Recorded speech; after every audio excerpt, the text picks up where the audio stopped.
What's up, you beautiful people? This is Gary Horn, and this is Pro Wrestling. It is the show discussing the history, legacy, tradition. Wow. Hold on. Hello, beautiful people. I'll take it from here. This is Pro Wrestling, the show celebrating the past, present, future, history, legacy, and tradition of the greatest sport of all time. I'm talking about pro wrestling. I got it from here. Hello, you beautiful people. First of all, it's what's up, you beautiful people. That's the first trick. We're changing it up a bit, man. Yeah, what's up, you beautiful people. This is Gary Horton. This is Pro Wrestling, the podcast or show talking about the past, present, future, history, legacy, and tradition of the greatest sport of all time, professional wrestling. And I am one of your hosts, Gary Horton. You heard at Hey, it's Will. Hey, Will. Hey. You also heard at This is Dr. Stinson. There he is right down there. That's this guy. Oh, that beautiful bastard. Oh, man. We are off a trip down to Grimsley, Tennessee to see some wrestling. And we're all the way back here to be here for you people. We are so happy to see you. This has been a big week of professional wrestling. You had an NWA title defense. You had a Monday Night Raw at AEW Dark and AEW Dynamite and WWE NXT and WWE SmackDown and MLW. ROH. Impact. You had, but most importantly of all, Mission Pro Wrestling Run It Back was also on Friday. And I hope that you all saw it. And if you didn't, well, we're going to talk about it. So you're going to know everything you need to know about it. So that's the beauty part of this show. And we're going to convince you why you should on February 6th tune in for the very next one, because it's a big deal. Anyway, thank you all for joining us. We're so happy to see you, Woodland Goblin, Ryan Romano, Dr. Red, The Nation Show. Who else am I missing in there? I don't know. But just a lot of you. You got James Lawrence hanging out in there. You got Brian Rosa up in that mode. Yep. So many people, so little time. Thank you all for being here. And fellas, let's see. Where do we start? We talk a little bit about the trip. I think James Lawrence is asking, how was the show? I guess that's a good place to begin. So we'll start with on Thursday night, Thursday morning, Will and I got in a car together and we got on the road to Grimsley, Tennessee, where we met Dr. Rob Stinson, and we got to stay at an Airbnb. We somehow my bad. That's me. What is happening? I don't know, man. I don't know what happened. There's one rule, Rob. There's only one rule here, and that's mute your computer. One rule, STFU. That's the rule. So anyway, here we are, and we stayed in Grimsley, Tennessee. Actually, Crossville, Tennessee, I think is where we were at. And we were there to see the champion, Nicholas Aldis. Oh, man. The national treasure, the dealer. He defended the NWA World Heavyweight Championship against Brian Pillman Jr. There was so much else that went on that card. But if you weren't able to be there, I'll start off by saying it was a blast. I had a good time at that show. It was a cool little venue. And we saw a lot of people that you haven't seen in a long time. Like we saw Sandoval. Sandoval was there. It was good to see him. It was good to see artist Brian Lang, who's a part of the hashtag NWA fam. He was there. There was just so many. Enzo was there. You remember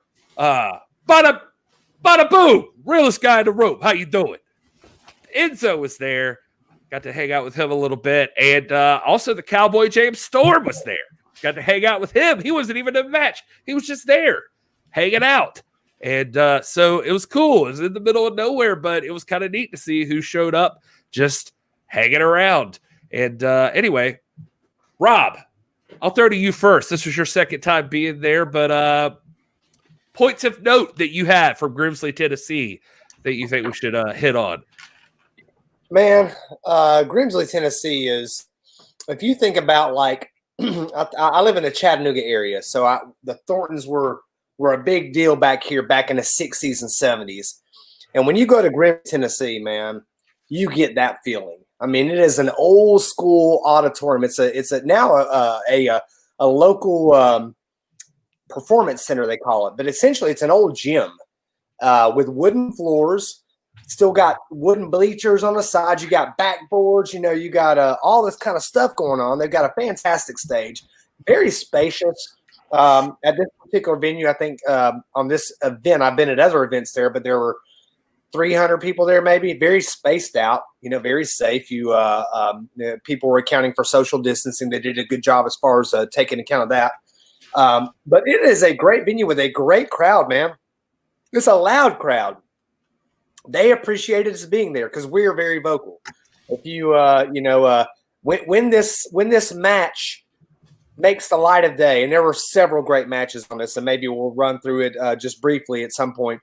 But when you see this, you're going to hear a lot of noise. Probably 90% of that noise came from the trio. and then it came from the duo. It came from you two. Hey, man.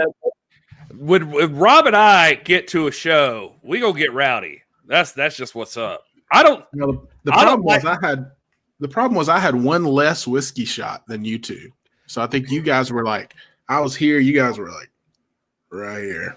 You're gonna learn, buddy. This is just my wrestling show thing. I just I want the wrestlers to get reactions, so I effing deliver every time. Like, I'm gonna get crunk for whoever I need to get crunk for, and most likely get crunk for whoever the opposite of whoever you Rob. So if Rob's getting crunk for somebody, I'll be crunk for whoever's opposite of Rob. I mean, I'm like, hey, Dream Girl Ellie, and he's like, the other dude. Beat that woman. Nobody that. Nobody. No. That's man, crowd was interacting with us. We had several people come up like, man, you guys got to come all the time, dude. Y'all add so much to the show. They didn't need us though. The show was fantastic. We had a lot of great matches on this. We saw some regional talent being elevated. One of my favorite guys to see is Alex Taylor. He was not there at this show, but he's one that's done this show. Jeremiah Plunkett, Frankie P. A cat we all know is Danny Deals has done this before, and they frequent this. The champions of this promotion are Brian Pillman Jr. He holds the 127 championship, and Ellie, the Dream Girl Ellie, she's the women's champion, and they are worthy champions, man. They are the real deal. They put on a good show, but you had multiple credible, entertaining, fun, engaging matches from top to bottom, one in which Enzo was involved in. We'll talk about that a little bit later on. And, of course, we had none other than the champion, Brian Pillman Jr., the local champion, taking on, having his shot, his crack in a prize fight against the man who holds the real world's title, Nick Aldis. And that's just history making. We could not miss this opportunity to be there. People will be talking about this. I know Grimsley will be talking about this for years. We had a blast, man. We went in there with full stomachs. We went to Hibachi, very, very originally named restaurant, Super Hibachi, right? Or Hibachi Super Buffet. There's Brian Lake in the chat, by the way. Shout out Brian Lake. We already mentioned you. Just so you know, you got mentioned, buddy. We were talking about you. Anyway, go ahead, Rob. I'm sorry. No, man, and that's it, man. We had Brian Lane come out there. We had Sandoval. Brian Lane traveled all the way from Calhoun, which is an hour below me. You guys came from Greenville. I was probably the closest. I come from Chattanooga. I'm only 2 hours, hour and a half, 2 hours from there. You guys drove 4.5 hours? Brian Lane drove a good solid 3 hours. Brian Lane, one of the great folk artists here in the region. He's done some beautiful folk art for us that humbled us and really touched us.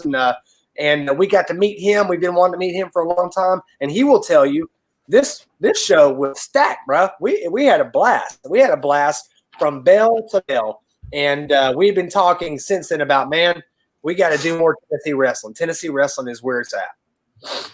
Well, Will, a lot of times, I mean, one of the things I keep seeing Brian Lane talk about online, he's, you pointed this out to us earlier, but just to steal that thunder from you, Brian Lane's doing the Lord's work. He is out there promoting the shows and stuff, and he talks about it being like an old territory show and being a great experience. part of that, I think, is something that Rob briefly touched upon, that you never know who's going to be there. The event is so tiny that you can talk to pretty much anybody. Like you never know who you're going to run into. You never know who you're going to talk to. It's a really cool experience to be there. But Will, I think this was your first time in Tennessee wrestling, just as it was mine. What were your thoughts? Oh man, it was great, man. It's been over a year since I've been to live wrestling. November 6th, 2019, I went to AEW Dynamite in Charlotte. So that was the last time I saw any live wrestling. So I was jonesing for it, man. I was ready as soon as we had the opportunity to go and sit front row and watch the champ defend the title. I've been excited about this for weeks. So it lived up to expectations, man. I had no preconceived notions going into the venue, and Rob's talked to us a little bit about it, and so but I had no idea what to expect, and man, I mean, it felt just like a good, solid, territorial is a great way to describe it. And the thing that stuck out to me was how well done it was. So I'm a production guy. I'm a media specialist and all that stuff. So I like when production is done well and stories are well thought through. And I mean, this was a top-notch show, man. I mean, I've been to shows in the past that were in gymnasiums that were like, who threw this together? You know what I mean? And there was no music, there was no nothing. And I'm not knocking shows like that, but for me, that's all part of the experience. And then 127 Pro Wrestling, they've got the experience down. Big, huge screen, backdrop, loud music, good lighting, great announcing, great talent, top to bottom. I mean, there was nobody in any of the matches that I was like, maybe they're not ready to be here yet, which is a lot of times, unfortunately, something that happens in local type shows. I mean, this was a very buttoned up, top-notch promotion, and you got to look no further than who their champions are to establish that. Brian Pillman Jr., Dream Girl Ellie, these are established. These are people who have appeared multiple times on AEW, people that are well represented across pro wrestling, and so it was just a great experience, man. And the thing that really stuck out to me was and that'll resonate with us and fans of our show, is the reverence that they give to the 10 pounds of gold. It was not a novelty match. It was not a, something thrown in there. The night was built around the fact that Nick Aldis, the real world's champion, was here in Grimsley, Tennessee, and that's how it's supposed to be. It's not belittling to the rest of their promotion. It's just them recognizing, hey, we got our thing going on, but the NWA, that is this big overarching thing. And we are fortunate enough to have the champion here defending that title in our promotion. And I mean, the reaction from the crowd, the way that the match went down, all of that was done with the highest amount of respect for the National Wrestling Alliance. And it was just great, top to bottom. Yeah, that's 100% true. I mean, a lot of things you just said, Will. I mean, I was very impressed with the look of the place. Just having its own ramp and the big screen. That's not what you expect walking into a smaller venue like that, I don't think. And then, just there was a lot of respect paid for the National Wrestling Alliance. And it was treated as the World's Championship, as opposed to, I mean, like you said, Brian Pillman's in there as their champion, and they definitely still were bold enough to go ahead and say Nick Aldis is the world's heavyweight champion. Here he is walking in here right now. It was a big deal for Brian Pillman to get a shot at him, and we also got a chance to meet Brian Pillman, very cool guy. But Rob, you had something else to say, it looks like. I did. Again, just piggybacking on what you both have said, I wanted to kind of put over Brian Lang, who's been active in social media. Will alluded to this. There was some very interesting debate going on about the nature of the opponents of Nick Aldis. And Brian Lang, man, he argued essentially what we've been arguing the whole time, that, whatever. The NWA is not like other promotions. It is a, what do we call it? Put it down there in the scroll bar, man. It's a meta promotion. Hashtag meta promotion, guys. The NWA is not like beholden to a roster of its own. It is the belt that can, with integrity and with precedent, be taken anywhere in the world in any promotion and be defended as the legitimate championship. And so, Brian Lang, hats off to you for doing a great job arguing the point, making a great case against a less than gracious debater. You held yourself well with dignity, and the NWA is a meta promotion. Remember that, guys. There you go. There you go. No, and I'll say, I mean, just so you guys can hear it from us, there's a lot of debate. There's a lot of negativity. I mean, the internet wrestling community, unfortunately, there's going to be negativity no matter what you do. I mean, the NWA could be putting on the greatest shows known to man, and there'd still be people chirping on there. So, it's not about going on and arguing, but it is nice to have you guys in the NWA fam being beacons of light out there, realizing that, hey, we're fans of pro wrestling. We're not trying to shape the business to our liking. We're just trying to enjoy. And what we got to enjoy Thursday night was a pro wrestling treat. There was nothing bad about it. There was no downside to it. It was an incredible, wonderful night of professional wrestling. And as a fan, if you can't look at that and appreciate it, then maybe you're not a fan. You know what I mean? Maybe you're a criticizer or a wrestling critic and not a fan. So that's my thing. And so I didn't really get involved in those conversations that I saw because, again, Brian Lang was doing a great job of kind of being our ambassador in there and saying, guys, just enjoy it. Just be a fan. And so as someone that was there, I can tell you it was a great event. It was a great night for the National Wrestling Alliance, for the champ. And it was just a fun time all around. I was glad I got to go. Well, also important to mention is that the champ did retain, and he is still well, Rob's not crying, so I guess everyone assumed that. There's some footage out there of me having a near widowmaker heart attack, though, because there was a couple near falls. I mean, Brian Pillman Jr. was on his A game, and he took the champ to the limit. I promise you, like a credible contender should. And there were a couple of moments where I was like, "Oh my gosh, guys, hey, mom, I'm coming home," But as it was, champ, there's still the champ. This is the big one, Louis. I'm coming. I mean, I don't think any of us thought that was going to happen. But what if, like, the one time that we all drive to Tennessee to see a show, that's when the title changes? That would have been crazy. Hey man, that would tell you to keep you on your toes. Like, anything could happen ever. I'll never forget. Sort of on a side note, I mean, I used to watch WWE regularly, and Superstars was like the only thing I can get. And the first day that Bret the Hitman Hart walked out with the World's Heavyweight Championship of WWE, like as the champion, it blew my freaking mind. And that was like where they announced it. He had won against Ric Flair on essentially a house show in was it like Ontario or somewhere, like Toronto? I think it's something like that. Yep. But yeah, they did. It was not like a televised event. He won the World's Heavyweight Championship, and man, I remember losing my mind. It was just like, you never know. I remember Edge one time winning the Intercontinental title on a house show. And so every once in a while, WWE would like slip those in there. Yeah, and it's interesting with NXT, they had won it, or either Finn Balor or Samoa Joe won it at an NXT house show. It changed hands between those two, maybe a couple of times.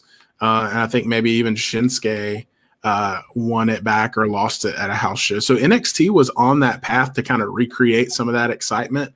That whole landscape has obviously changed a little bit now with, we're in a pandemic and they're not doing house shows, but yeah, that's always really fun. I always thought that was super cool. It made it more real because when I would go to like a WCW house show here in Greenville, it was, you never knew because you heard about it from time to time that, the title would change hands, and you got Sting versus Rick Rude for the U.S. title. I mean, you never know. It could happen.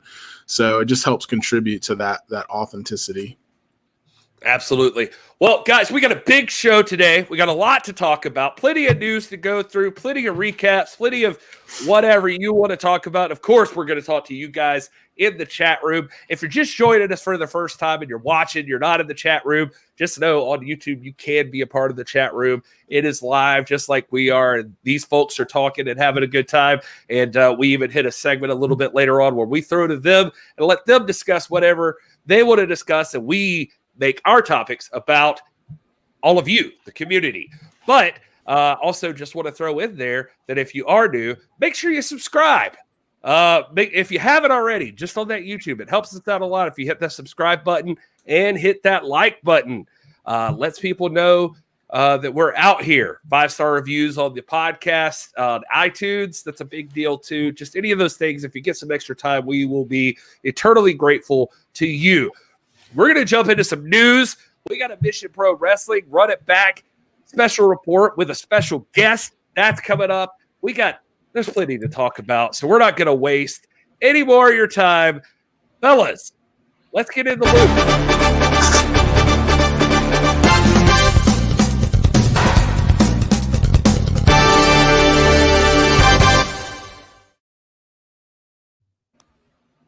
Wow, well, we're back. Here we are. And I just saw something happen down here at the bottom of my screen, so I'm not going to waste any time with, like, BS news. We got to welcome a special guest already. Is that cool with you guys? Bring it on. Who is it? Who is it? Who could it be? Who could it be? Somebody that'll probably trash talk me, but here he is. Oh, it's Baby Yoda. Oh, baby. Good evening, Will and Rob. Oh, nice. Yes, thank you for joining the bearded duo. Yeah, thank you. I was trying to not shave this weekend so I could fit in a little bit, but it didn't work out. Oh, close enough. This is Brian Rosa. You could just say you use Manscaped. Yeah, I did. There you go. I sent him my 2.0. So whoops, wrong one. There it is. NWA Pod gets you 20% off and free shipping at manscaped.com. Thanks. Anyway, Brian Rosa, welcome to the show. Thank you. The man involved with Mission Pro Wrestling. He is the man of Mission Pro Wrestling. I think I heard you called that on the show. Not true. He Thunder Rosa run around. I've been to most of these shows. Ryan Romano's been one. Thunder Rosa runs around doing all this work, and Brian just sits back like this. Oh yeah, sure. I wish that was the case. I couldn't even wake up this morning because of that. Very long weekend. Oh, I bet. So I didn't get to watch this show right on the night of. I just actually got to watch it recently, and it was a hell of a show. But Run It Back, if you guys missed it, took place on Friday, and we got our first ever Mission Pro World Champion. We also had some other amazing matches, some surprising matches that I didn't even know to expect. Maybe it was advertised, but like even Allison Kay in there. It was just a lot to talk about. So we're gonna do that right now. Rob, I'm gonna do this for you since Brian hates the sound of my voice, and since you're our dude who's been to the Mission Pro. Do you want to walk us through like the? I'll let you do that. Well, you can't even begin a discussion about Mission Pro without talking about Brittany Nicole, who is very vibrant in wrestling in the Southeast, not just at Mission Pro. She has her own little show out in Chalmette, Louisiana called Elevate. It's fantastic. And she is the brain behind that. And, of course, her and Holodead on commentary, the one and only Shaw Guerrero in the ring looking amazing, has a fantastic voice doing the ring announcing. This is, of course, the daughter of Eddie Guerrero. And very close relationship with Thunder Rosa. She's it's just fantastic seeing her and seeing the generations carry throughout. And her love for this sport is you just have to see her to know that everything she says she feels, and she does it with conviction. But we open this show with a fantastic match between the current SWE Fury champion Miranda Gorey Miranda Gordy from Bad Street, USA. She is the Brad Street Beauty from Atlanta, Georgia, against Killer Kate, who has over the last few months become one of my favorite women wrestlers in the world. And I don't know if you want to talk about this, Brian. Killer Kate versus Miranda Gordy. Well, at this point in the show, I really wasn't able to settle down that much to watch it, but I did watch it on the replay. As you might not know, but actually Miranda Gordy lost the title the following night, so she's no longer the SWE Fury champion. But during that match with Killer Kate, she really displayed dominance and took her to town. It was about an 8-minute match, pretty solid opener. Like I said, I wasn't able to enjoy it live right away because we were still, the first two shows is always kind of hectic, getting things in order and stuff like that. But they got the crowd going. That was kind of the start off that we needed. So I really enjoyed the match on the replay. There were a lot of debuts this week on Run It Back. It was pretty impressive to see. It's always cool to see new faces come in, and of course we've got our favorites that we get to see every time that we hope to keep seeing. So you're gonna make it tougher the more people you bring in that we fall in love with. But the Miranda Gordy, the cool part about this match was they did a classic, like Miranda Gordy is just too powerful for Killer Kate, and then Killer Kate is. For those of you who don't know, a submission specialist. She's like very technical, very good, like Brazilian Jiu-Jitsu trained. Like just it was cool seeing her try to work around her. At the end of the day, it wasn't enough. Miranda Gordy coming out on top in this one, but I thought it was a really cool start to the show. I mean, I guess technically the pre-show, but it was a fun match. I think I'd forgotten that this match was even happening, so it was a nice surprise for me. Yeah, when you have 9 matches taking place, you kind of forget a couple of them, because you're usually highlighting 4 or 5 of them. But not to take anything away from the SWE champion or former champion, but putting together 9 matches, you have to formulate when to put them on the card, and they just kind of fell into that place. So usually, like by the time you finish watching the show, you kind of forget about the first 2 or 3 matches. But I think they still did a great job. Yeah. I'd be remiss if I didn't point out a couple things. One, that we did have a special referee in this match, and that is Burt Dixon, who is, we've mentioned, as far as I'm concerned, one of the 3 brightest young stars in MPW, along with Maddie Rinkowski and, of course, Rachel Rosa. I think Burt Dixon is in that trio of names that you're going to see throughout. It's a matter of time before you see them appear on AEW Dark. Of course, they're going to be in MPW for a long, long time. Also, wanted to point out that the SWE Fury Championship, that is something that for our viewers has a deep connection to the NWA. The current SWE Fury Men's Championship is held by, can anybody guess? Oh, yeah. Will jumped right in there. Yeah. Well, I didn't know we were playing trivia, but yeah, that's 1 point for me. Well, so we move past that match. Again, a fantastic opening match. This is the pre-show, guys. That's how it is. You always get a pre-show match. Past pre-show alumni include Jasmine Allure, who's another one of my favorites, man. She's just so, unlikable. I mean, she's so unlikable that you love her. You know what I mean? The pre-match is nothing to frown at. It's a lot of fun, and that's the point. By the time the pre-match is over, this crowd is bought in, and if you ever go to a Pinball's Kingdom crowd and sit in that, it's lit. It's absolutely fun. So next we start the show, and we have a huge surprise. I did not see this coming. We have an in-ring spot by one of the greats. Among the greats right now living and active are Jazz, who may be the greatest. You got Thunder Rosa. You got Medusa. And who walks to the ring but Medusa? Go ahead, Brian. Well, Brian, yeah, this was surprising. Now, I'm going to say, like, you guys, I can't believe you held back on this one. Sorry to jump in there, but this one blew my mind that you had Medusa. And when you talk about women's wrestling, I mean, this is like top-notch it feels like, for your show. Well, you know how it was actually easy to keep it a surprise? It's because actually none of us even knew about it. Not even me. So not even Thunder. No one actually knew about it.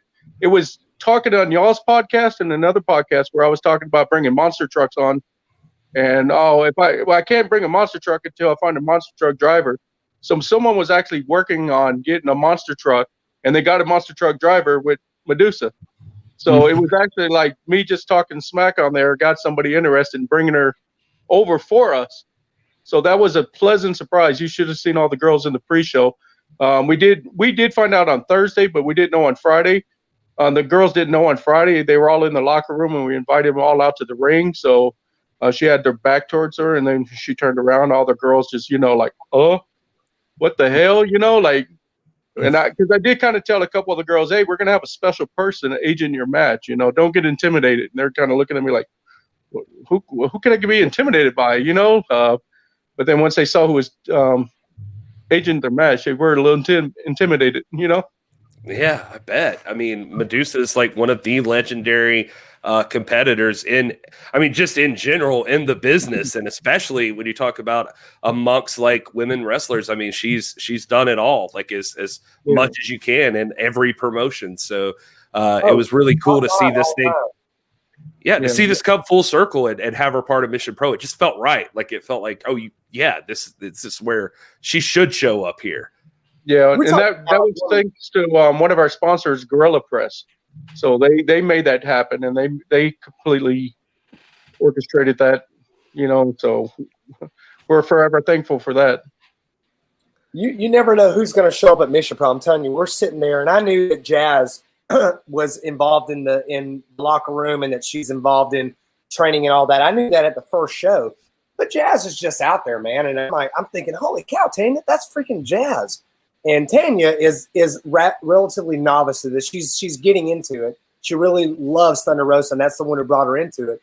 But I'm explaining to her, it's like, in the pantheon of great all-time women's wrestlers, you've got Mildred Burke, you've got the Fabulous Moolah, you've got Jazz, you've got Alundra Blaze, or Medusa, and you got Thunder Rosa. That is it, man. Remember, Mount Rushmore was supposed to have 5 sculptures on it. That's your 5 right there. And Medusa, man, I'm just kicking myself that I couldn't have been there, but hopefully, we'll see her at future appearances. You slept on the wrong show, Rob. I'm telling you, man. You're always going to be surprised. Yeah, like a front row in the chat. I got a chance to meet Medusa in Crockett Cup 2019, so it's cool to see her still going around and getting stuff done, but especially showing up in Mission Pro Wrestling, giving the rub to the ladies there. To let you know this is the next step in women's professional wrestling. You can't ask for a bigger endorsement, and she is there to present the crown to the first ever MPW champion, whoever that's going to be. This is the finals, the culmination of Tournament Out of Hell going on this show. Fantastic. Oh, who's TCB at TX? Oh my God, Brittany and I are getting our dream Mission Pro monster truck. Melanie's actually the head of production at Mission Pro, so nice. That's sweet. All right. Well, awesome. Rob, what? So we open up the show with the first official match. We've got the Beast Genocide versus Amber Rodriguez, who is incidentally the current Elevate Pro champion again. This is Brittany Nicole, who's doing the ringside commentary. This is her promotion. And we have really two. We saw Genocide take on WOAD last time. And Genocide geeks out those freaking Camille vibes, man. This is a beast. This is a monster of a woman. She's a beautiful woman. She's phenomenal. She's agile. She's powerful. She's technically crafted.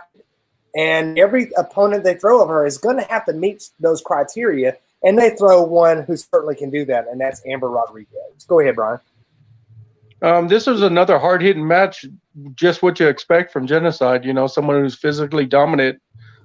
She was still able to use her size to her advantage and overpower Amber in the final. So, trying to find somebody to stop her, So if you listen to the commentary, you heard Holodad call out Genocide a few times, So there might be a possibility of a future opponent for Genocide. So, and Amber Rodriguez did a great job in her first outing, So we're looking forward to possibly bringing her back. And yeah, I mean, we're just trying to find a way to stop Genocide, this destruction, so to speak, tour that she's on also.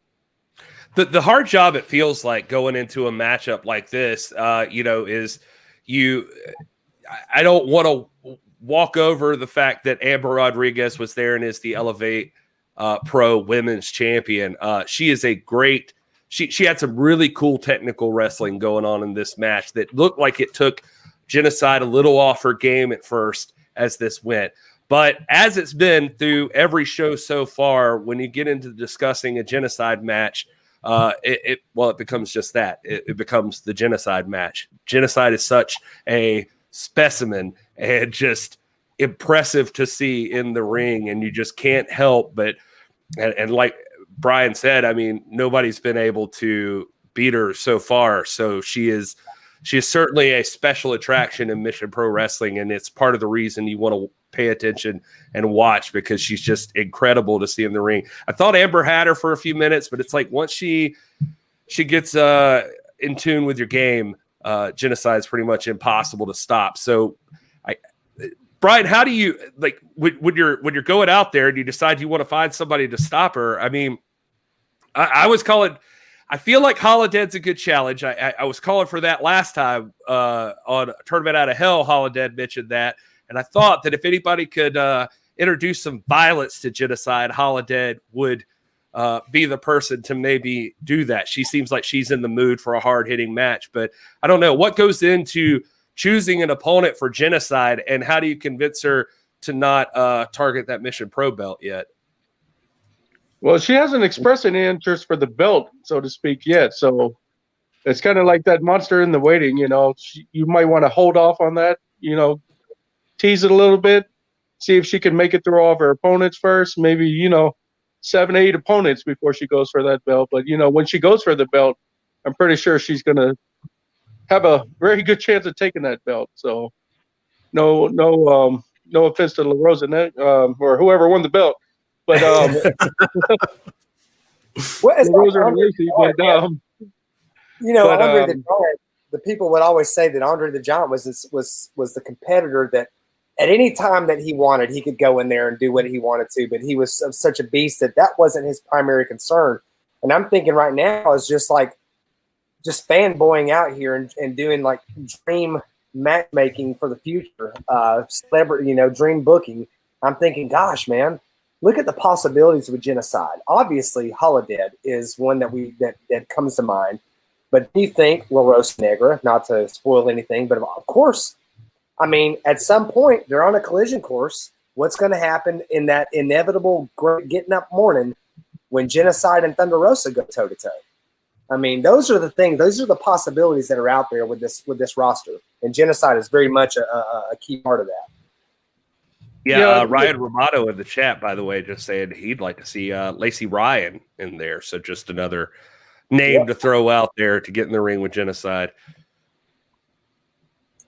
Yeah, I mean, no matter who she faces, it's going to be a very big challenge for them.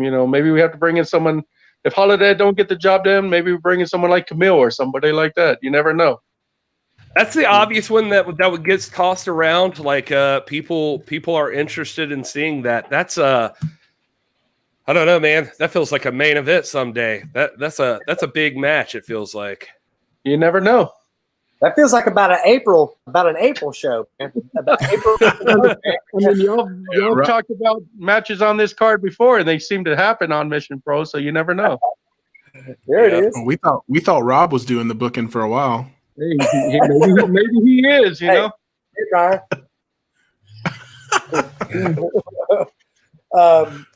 Man, that's what they do out in the shed. Man, we got there. Hey, unspeakable things happening out in the shed with the water hose. Right there. Hold on. That didn't sound right. Hold on now. I think it sounded how you meant it. No. Next match, man. Really a good match, dude.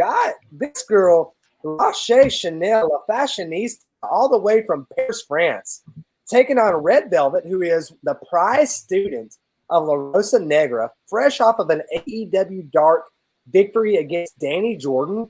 We're seeing her pop up everywhere. She is a Mission Pro alumnus. I think she was on the very first Mission Pro show that we went to.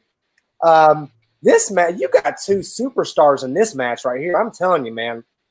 Just small, petite, athletic, fast, chirpy women going at it, man. And one of my favorite matches of the night. Chanel was cool to see, but no, she was great. Don't get me wrong. I don't want to overlook that, but I just have to say, and Brian, I'm sure you've noticed this. I think, unless I'm crazy, Red Velvet, something clicked with her in like the last 3 or 4 months that she just became a star. Like she just something major happened. I mean, I liked her the first time I saw her. I mean, she was cool, but something's happened over these last few months that she's like, I don't know if it's her trips to AEW or the time in Mission Pro or where exactly it clicked, but something turned on with Red Velvet. And now she is like, she's ready for like top-notch billing, it feels like. Yeah, I would like to think it's a combination of both because, at MPW, she's able to get a longer matches and be able to like showcase her talent a little bit more than she usually does at AEW. But even at AEW, she's starting to really make a name for herself, tagging up with Brandy and being in some of the bigger storylines. So you never know. And this match to me, I didn't have a lot of expectations going in, because I seen Ray Chanel on AEW, and I literally wasn't like, oh, okay, that's kind of a corny gimmick, how's this going to work on our show? And she's wrestled before with us for a baseball gimmick. But I tell you what, like on this match, this is when the show officially started, because this is when the crowd really started to get into it. They really started to wake up. They were really entertained by Ray Chanel's antics, And then with Red Velvet's athleticism, this could possibly be one of the matches of the night. It was a really dark horse match that I was really like, wow, they're really entertaining the crowd. They were really playing to the hard cam. They were really, like Ray Chanel was looking back at the hard cam every time she did something. So people on Title Match who could watch it when the stream wasn't going down were really able to enjoy that, So I was really impressed by both of them, and would definitely love to have both of them back. I'm pretty sure we'll be seeing them in the future. And then I know for a fact that Red Velvet has some big stuff coming up on AEW, and just stay tuned because I definitely think that she's definitely one of the women on the rise that you're going to hear about a lot of stuff about her for years to come. She's had a great trainer, other great trainers working with her. Dusty works with her now. Dustin. So huge things ahead for her. Yeah. Go ahead, Greg. No, you go ahead, man. If you don't know, Red Velvet ends up pulling out this win at about the 8-minute mark. She has that standing drop kick to the face that she calls the just desserts. After having survived, and I really love the name of this maneuver. After having survived a near fall, after taking the designer boot, which is Roche Chanel's maneuver to the face. Man, great match, dude. Like Brian said, maybe contender for match of the night. I was just going to throw in that Brian pointed out a really cool part of it that I did like, and that's Chanel's facial expression. She just had a lot of that going on, and that was cool. It added a lot to the match. But yeah, again, the I don't know. I always worry about, like, I feel like I'm stepping on somebody here, but like, it's just Red Velvet walking out there this time. Something clicked with me as she was like entering the ring. I was like, man, she just like the charisma level just skyrocketed with her. I was like, something's different. Like there's just, she's just hitting on all cylinders right now. Like she's doing it, man. I'm really impressed. But anyway, go ahead, Rob. Sorry. Is Will over there? I haven't heard him. I'm here. I'm just taking it all in, man. You made him nervous, Brian. He's running our algorithms, man. We're at. It's the hat. It's the hat, right, Brian. I can't. So it's just.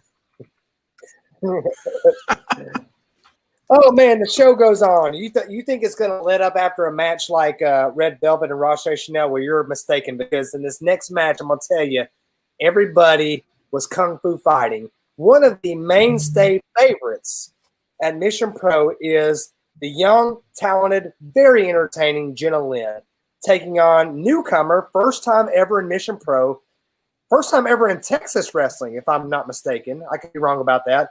But Aaliyah Mia Sweets, who comes out, sanitizes her hands. Why is she doing that? She's obviously, free of COVID. You can't participate in Mission Pro unless you are. Well, she's sanitizing well because she's coming out to the ring, throwing out treats to the crowd, throwing out candy. She's Aaliyah Mia Sweets after all, right? And then we have one of my favorite personalities. We don't really talk a lot about her because her job sometimes is to stay in the background. But we have referee Phoebe wearing the peace sign pajama pants, coming in to officiate this match between one of my absolute favorites in all of Mission Pro, Jenna Lynn, and Aaliyah Mia Sweets. What about it, Brian? I feel like we're going to talk about Phoebe a lot here in a little bit, but Phoebe had a lot of involvement in tonight's show, last Friday's show. But yeah, what's the word with Jenna Lynn, Brian? Like and Sweets, like they both. It was really cool seeing Aaliyah Mia Sweets, but Jenna Lynn's she's been on a couple of these now, and she's a lot of fun to watch. She just has unmatched energy. I feel like I don't know if she's like that backstage, but she just feels like she is just gung ho with when that music hits, like she's just like karate kicking or kung fu fighting, I guess I should say. Actually, she's kind of like the opposite. When she's backstage, she's very quiet and very subdued. So I guess she saves all that energy to when she comes out to the ring, So when she comes out to the ring, she's just ready to go. See her bouncing up, doing the kung fu fighting stuff, and just ready to kick some butt. Which I'm very happy that she was able to pick up. She's been on every single Mission Pro show, and she's been on pretty much most of the other shows I used to be the promoter for. So this is the first time she's actually ever won a match at any of my shows. So this is kind of like, it's time, Yeah, it was a big deal for her. Yeah, that's what she is. She's the kind of the unsung hero, and she's the underdog, the eternal underdog. Very talented, very capable, but she's very little too. I mean, she's barely 5 feet tall. If you see her in person, and you every now and again you'll get a Rachel Rose who's a tall girl, a Genocide.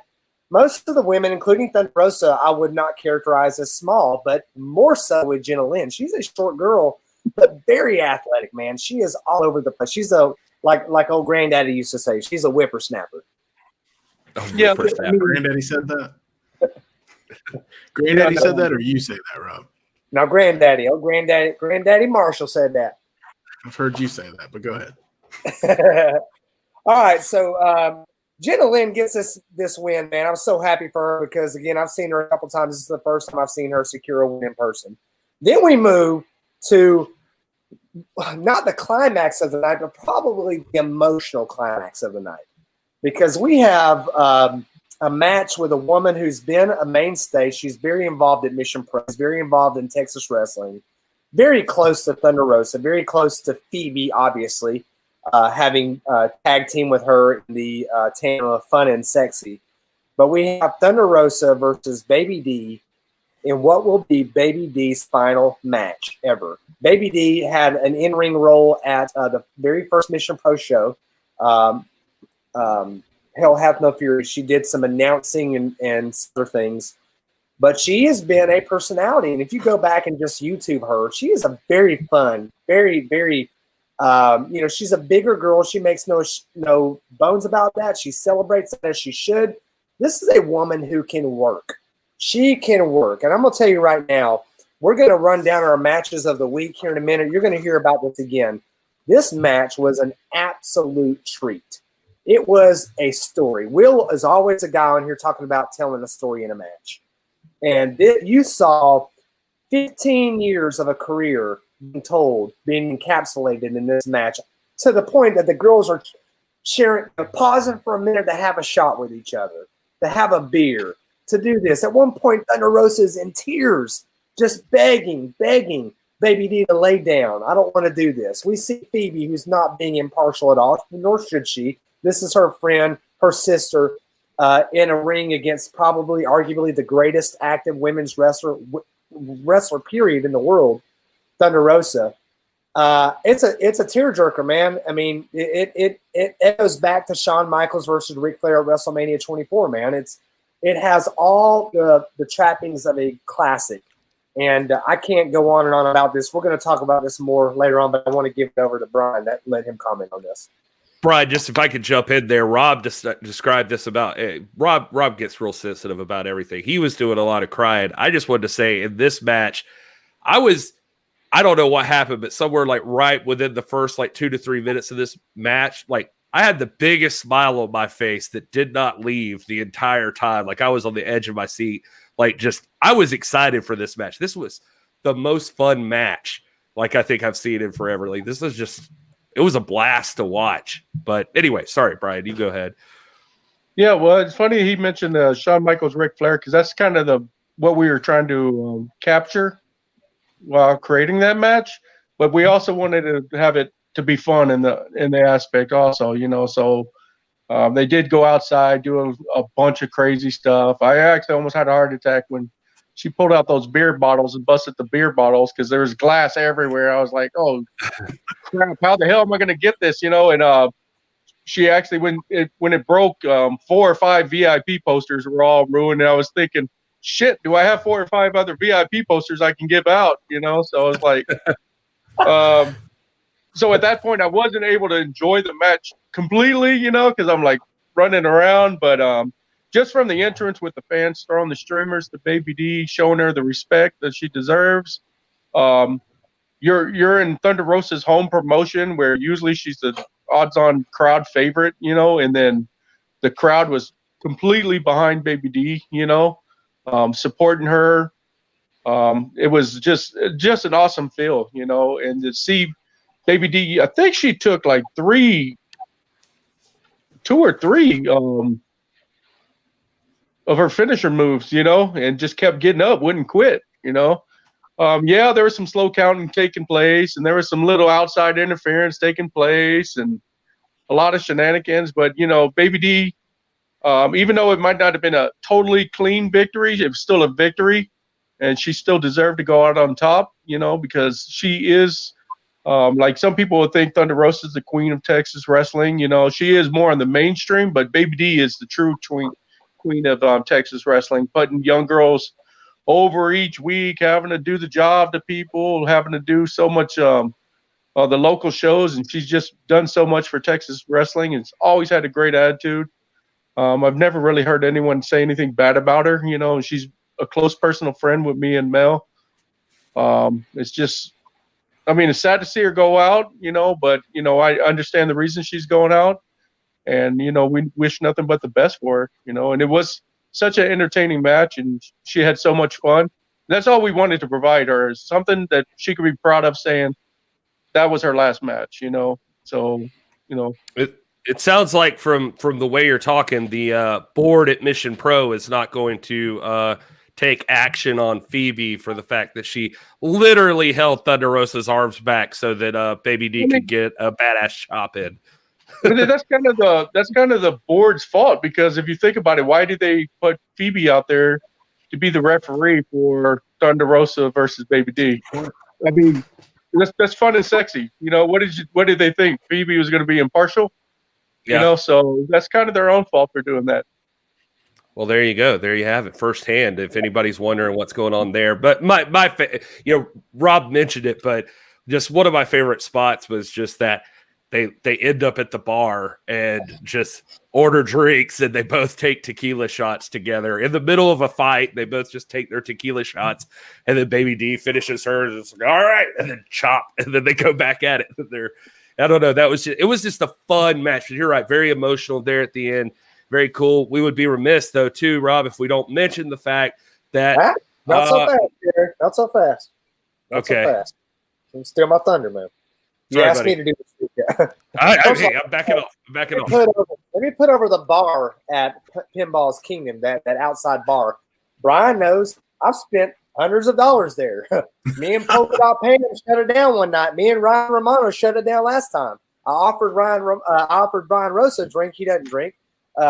Fantastic. And those shots that they serve there at that bar are stout, baby. They're stout.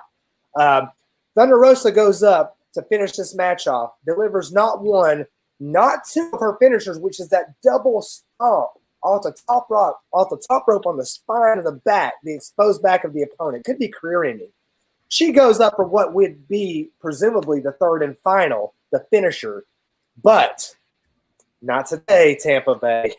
Who comes to the ring but her nemesis? Probably, if you have to say that next to, I know the rivalry with Britt Baker's going on right now, and she's had some stuff with some other ladies here and there, Serena Deeb and whatnot. But probably at this point in her career, the defining rival of Thunder Rosa is the great Sienna, Allison Kay, former NWA World Champion, the woman who Thunder Rosa dethroned. And as Thunder Rosa is on that top rope, about to make the decisive final double stomp to the back of Baby D, who comes to make the save in maybe we're talking about 2 rows diverging in yellow wood right here, brother. Where is this taking us? Allison Kay shows up and pushes Thunder Rosa, which sets up the distraction that ultimately results in the victory for Baby D. Now you want to talk about the right chemical mixture, the right equation to cause Allison Kay to be the face in a matchup where she cost Thunder Rosa the match at Mission Pro Wrestling. Is there any other scenario where this could have happened? But right here, I don't know. And maybe still people were mad at Allison Kay for stepping in, but here she is. And you could say that, you could argue, like, I think Thunder did kick out of the first pinfall right after, but it was shortly after Baby D finished her off and got the 1, 2, 3. So Allison Kay is certainly holds some responsibility in the outcome of this matchup. And Brian, I mean, this is one of the big things coming out of this. I mean, we've seen that this feud is far from over. It sounds like. Oh, it's far from over, and it was funny because Allison Kay avoided me the whole night until like midway through the show or something. She just was trying to avoid me because me and Allison haven't seen eye to eye on Twitter and different things. So, but it was actually kind of funny because she's such an enjoyable person to be around. So it's actually I couldn't hate her anymore after I met her. So now I don't know what to do. But she's gonna have she might be in a cage match versus my wife, but I was like, hey, I actually like this lady. I'm taking it that Mel is not home right now. She's somewhere. She's not in the room. That you could talk about that openly. Yeah. But yeah, no, that's been the tease thing. Well, I guess we'll talk about that a little bit, but that's I'd watch those two fight any day of the week. That's a good match. It always has been every single time. Yes. Well, this brings us to intermission. Very emotional first half of this show, and you're thinking, gosh, how can we even continue? If you would have ended the match, ended the paper with that, you would have no one would have complained after that match with Baby D and Thunder Rosa. But we are treated to a replay of the classic between Ray Lynn and Thunder Rosa from Tournament Out of Hell. I got to see this one-on-one. I was feet away from this, along with Ryan Romano, who sat right beside me. It was a modern-day classic. People will be talking about that match for ages to come, and we've already dissected that, so we'll move on right to the opening of the second set of the night, which starts out with, oh, help me, the queen of House Rose herself, Rachel Rose, against Blair Onyx. Now, this match was not supposed to happen.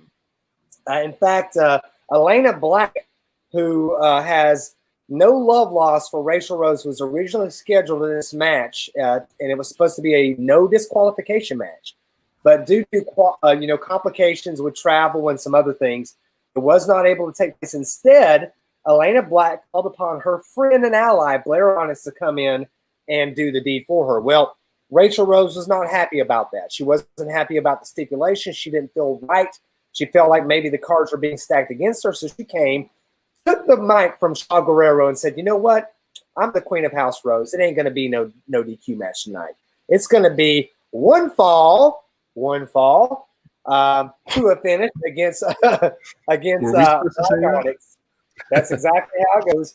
And we were treated to what cracked my top 5 list as one of my honorable mentions, Rachel Rose versus Blair Onyx. And let me tell you, Rachel, if you're listening, don't buy the fake news that Gary and Will are putting out about Dream Girl Ellie. It's not true. We were only talking. Okay, those are just conversations. Rachel Rose, you're still the queen. What about it, Brian? Rob, there was already somebody in your place. I saw them in the front row. They kneeled. They took the knee. They bent the knee for Rachel Rose, like right there in the front row, in the spot that you've been sitting in every single time. You've been replaced, brother. It's over. Ouch. Yeah. I bet he better not have been in the shed, Brian. He better not have been in the shed. I was getting ready to say, once I heard this match being called, I went out to the shed. I hid. She couldn't find me for about 30, 45 minutes after. She found this guy that looked just like me wearing pants. Everyone that knows me knows I don't wear pants, so. That's true. Brian Rosa typically wears what we might call booty shorts. Yeah. Every time I've seen him, he's been in booty shorts. So I looked at that picture. I was like, wait a second. This looks like maybe Brian's face might have been superimposed, but it looked to me like you bent the knee, Brian. Yeah, that guy was much skinnier than me, much more handsome. I don't know who that was, but I will give props to Rachel Rose. She did win, so. I mean, it was an unorthodox match, so to speak, because Blair Onyx is not your typical style wrestler. She was doing a bunch of I don't know if you want to say Bray Wyatt kind of moves. She had that bit of her spider walk thing and everything. Yeah. But Rachel was able to pull out the victory. Like I said, I didn't watch it because I was out in the shed, but from what I heard, that's what happened. So.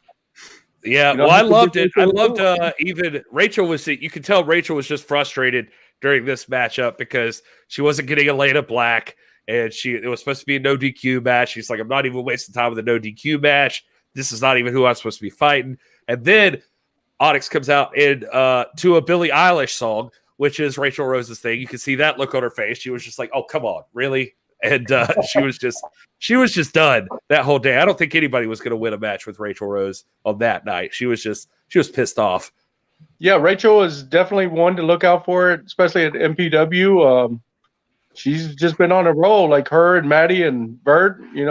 Those three. I mean, they're all young and up and comers, but those are the three to really look out for. And including someone I don't think we talked about yet, did we? Yeah, I'll get on her in a minute, but I mean, she pulled it out, and I mean, big things still to come for Rachel Rose. I wanted to point out that Bert Dixon ref this match. He ref several matches tonight, and there were multiple times where there were some exchanges of words between Bert Dixon and Rachel Rose. Obviously, no love lost there. And you again, like Brian's saying, when you talk about the young crop of talent that's going to be the future of this promotion.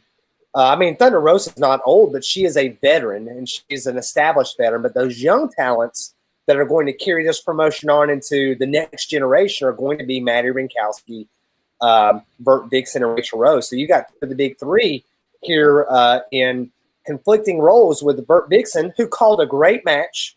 She called it down the middle every time she was in the ring tonight, but Rachel Rose demanded that Bert hold the ropes for her. There was some eyes and some glances cast, and then there at the end, Rachel Rose had a few words to say for Bert Dixon. So I'm thinking, shoot, man, if we don't see Maddie and Rachel Rose at some point soon, it's destined to be Rachel and Bert Dixon. That's got to happen. So maybe the June show, we see Rachel Rose and Bert Dixon. I love Rob just jumping in to book these shows for you, Brian. You just take a nap. Rob's got this. Yeah. Hope you're writing all this down. Yeah, while you're at it, find me some female referees because we're kind of short on that, So Rob's gonna show up in a wig and Man, a wig and a Foot Locker shirt. I'll do that. Yeah, I'll tell originally, you, originally Vert wasn't even scheduled to be on the show. She was booked on another show. So once that show canceled, we were able to, I had to find a way to get her in somehow. I couldn't get her a match because we already had 9 matches. But I was like, hey, you want a ref? She was down, So like sometimes you never know what hat you might wear. So it's like one of the things I like about her, she wasn't too like, oh, I can't do ref. I don't want to do that. She's young, she's eager, she's ready to prove herself no matter what. And that's one of the things that at Mission Pro we love to have. We love to have people who are willing to like play different roles, like Holiday doing commentary and things like that. It just shows their versatility, and when they're able to do stuff like that, besides just typically wrestling, it opens up doors for them for other opportunities in bigger companies. And hopefully I know for a fact the other companies are watching, because someone, not to say bigger, but someone more influential in the wrestling business tweeted out something about Mission Pro, and I was like, oh, they are watching. So who knows? They might bring her on as a ref to start or something, So it's like, never say no and always be willing to do different stuff. And Bert was willing to do that, along with Phoebe too. Yeah, I know you have an insider's perspective, and that might always not give you the most universal perspective, because we approach this and we're just marks, man. We're just fans. We just love the bit. We love watching as fans. We've established friendships with you and other people, and that's a treat. But we don't want to pull the veil back too much. We want to see what people are saying, and I'm gonna tell you, they're watching. Mission Pro is one of the coolest things in the world right now, and I promise you, they are watching. So any exposure that people like Bert Dixon and Maddie, and I see Jasmine Allure's name. We're going to talk about her here in a second, and Rachel Rose. It's great, but you guys are doing the Lord's work, promoting what is one of the coolest promotions, just as intriguing as anything Ring of Honor is doing, or Impact, or anybody else. I promise you, they're watching.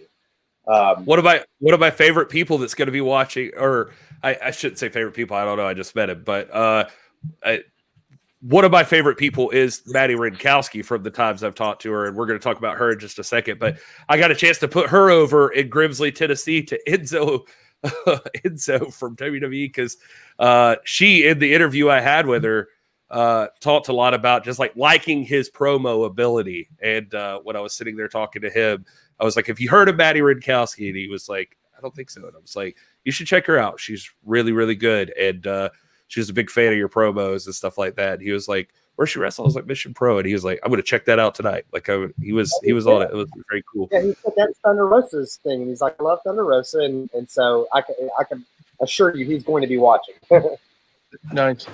It's all about making those connections. I'm sorry, Brian? It's all about making those connections.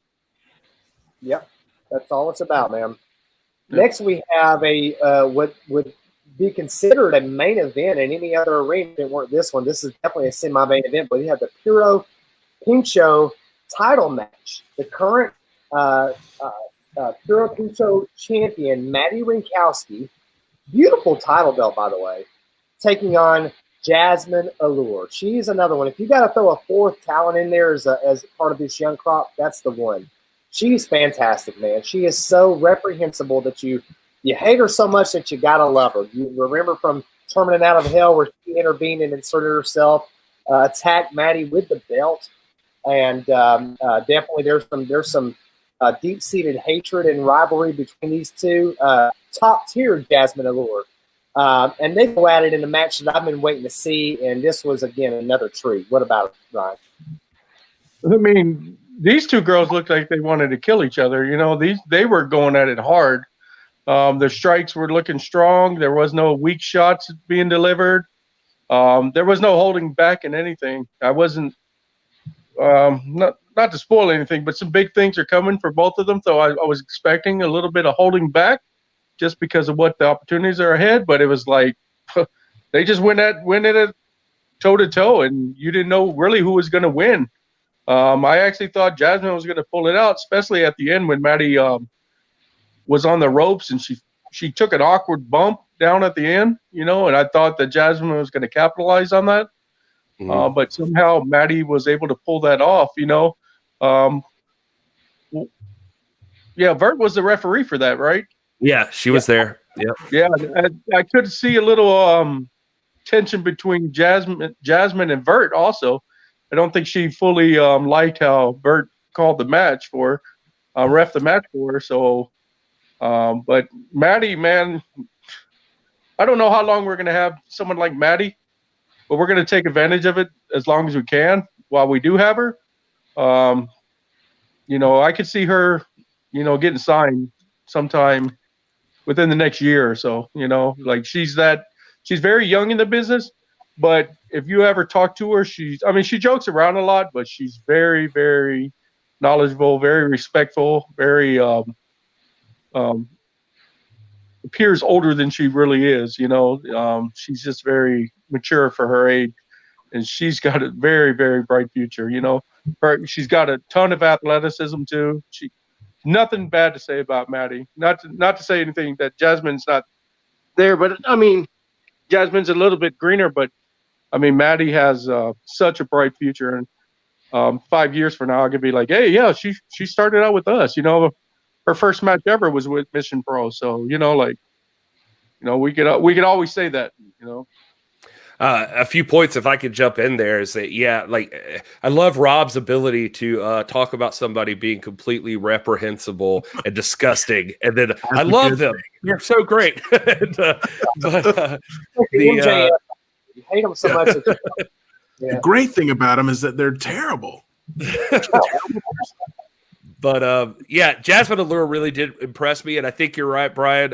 There was definitely some tension between her and Vert, especially with that finish to the match involving Jasmine trying to take the title and Vert fighting with her to keep the title out of her hands because she wanted to use it again on Maddie.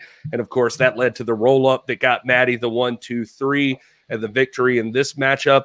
It's cool for me to hear you talk about Maddie like you do, because it lets me know that I don't think we're alone in as much as we put Maddie over. And as much as we talk about Maddie, ever since that first time interviewing Maddie, I thought I don't know. I guess you see it too. There's something like that. It's like that intangible. It's like that weird thing. Like Maddie's got something that just not everybody's got. That you just think she just radiates something that people are going to latch onto, and you can't help it. And especially, I think, in a babyface role, even though she's playing someone who should be a heel for all intents and purposes, it feels like, because she's got that Kardashian thing going on and she's got that way she stands. But to see her walk out in the Mission Pro stage on Friday night, she had the chance. She had the crowd behind her. She had everybody was with Maddie Rinkowski. There was something about her that people just have connected with already, just in the span of these few shows. And so I'm with you. I don't see how she doesn't make it at this point. She's on her way. Yeah, even her selling that bump, I went over to her and was like, "Are you okay? Are you okay?" She's like, "Yeah, of course I'm okay." She had me playing. She's playing it the whole night. I was like, I'm looking over please don't be hurt. Please don't be hurt. Please don't be hurt. Because I know what's going on. But it was oh my God, she had me worried for 45 minutes or so. That's awesome. Yeah. The card continues. Going on to the next match, we get coming out to the tune of Gangsta's Paradise with Pinkies Up, the one that shocked us all. Allison Kay comes to the ring, and she's taking on someone who is no stranger to us, Kimberly. Kimberly is someone that we're seeing all over the place, man. She is the current Shimmer champion. She's involved in Impact Wrestling. She is in an alliance with La Virtuosa, Deonna Purrazzo, who is the current Impact Knockouts champion. She is all over the place. We've seen her interact with Thunder Rosa. She is everywhere, man. And this match right here, again, another headline match in any arena. Obviously, we saw Allison Kay earlier on the card interfere in that match between Thunder Rosa and Baby D, and Thunder Rosa would repay the favor and make her presence felt in this match. What about it, Brian? This is definitely a match where you could tell both of them were like super vets. You know, the way they work the crowd, they way they their facial expressions, everything about it. The way they sold everything, I was hoping that a lot of the girls who were in the back, especially the younger girls, would be out there watching that match, because those are definitely two women that the younger ones can learn from, So I thought it was a very entertaining match. The outside interference with Thunder was kind of like payback, so it was really that was able to tell stories for future shows. And you don't really need to tell stories for future shows with those two because they're always telling stories. There seems to be, not to take anything away from the Baker feud or other feuds, but I think Allison Kay might be the top feud for Thunder Rosa. And then Kimberly, she was very enjoyable to watch. She's like you said, she's Shimmer champion. She's done so much. They definitely didn't disappoint in their performance. Yeah, I would agree. I mean, I would say so far, yes, this is the hallmark feud with Thunder Rosa. I think that Lindsay Snow has the potential to be that as the years go on. But so far, man, it's Allison Kay and Thunder Rosa, and to see her and Thunder Rosa interact here to set up the potential showdown. I guess we're not doing a show in January, but in February, Mission Pro returns to Buda, Texas, and I got to address the elephant in the room here. Allison Kay has called out Thunder Rosa and wants her in a steel cage, Brian. Well, be careful what you ask for, because I'm already looking for prices on cages and everything. So. Rob's got one. You can borrow Rob's. Oh, well, Rob has a shed. He can, I was going to say Rob's pitching for the shed match. Yeah. And Rob knows that shed's out there pretty far, so that's a long walk for all those fans to go out to. And I'm a promotion that really caters to the fans and really loves our fans, and I know we need our fans, and I want to keep our fans. Appreciate some that. Some people don't think that. So yeah. We appreciate that. Yeah. Oh man. No, but I'm with you, Brian, and Rob talking about the feuds. I mean, the thing is with Lindsay, I think, is that that's a little ahead of its time right now. Like, people don't know that one yet. People, we got the great match between Thunder and Lindsay Snow at Hell Health No Fury, but that one I feel like is coming. Like, people are that's gonna be on the list, but right now, like, Thunder's had two amazing knockdown drag out matches that went the distance, went long, like good quality matches with Allison Kay. So I feel like that one has to be the number one right now. It just she's had some great matches, but Allison Kay's gone at it with her. Even so much the matches, it's just what goes on social media, what goes on everything. They just tend to like always be in each other's paths. So like. I mean, she has a good rivalry with Serena D, but I don't feel there's enough hatred in there. I think that's just a mutual respect rivalry, and with Lindsay too. I don't feel there's that fire yet to be like, oh, I want to kill this girl. But with Allison and Thunder, you just like know that they're in the same building. They're gonna go after each other. Like they both want to be the alpha female. That makes a lot of sense. You make an excellent point there. Yeah, they have great like back and forth online. Like you should be following both of these ladies on social media because they do not mince words with each other. So it's a lot of fun to see. All right, now we come to the climax of the show. This is a story that began all the way back last summer when we had Mission Pro Hell Hath No Fury. And they presented that championship and said, look, we were going to be using a tournament to determine the first winner of what's going to be the premier women's championship in wrestling. And then in a month or two after that, we had Tournament Out of Hell. And we had our predictions. There were some adjustments in the tournament. I think we all called it ultimately, after our tournament bracket was busted, we predicted Rachel Rose and Maddie Rinkowski in the finals. But after that was busted, we said, you know what, it's going to probably come down to Lacey Ryan and La Rosa Negra. And it did. I think Ryan Romano actually called his tournament bracket all the way down the line. Perfect. Such a great match. I love the fact I want to point out two things in particular. I love the fact that this is 2 out of 3 falls. We don't really tout gimmick matches. This is the anti-gimmick match. This is the classic match. If you want the exact opposite of a gimmick match, that is this. In the old day, back when Granddaddy Marshall was walking around, that's what you did, man. When the marbles on the table, when you got a prize fight, it can only be determined to anybody can get lucky one time. Twice, no, that's a skill thing. So you got to determine a championship like this in 2 out of 3 falls, which they did.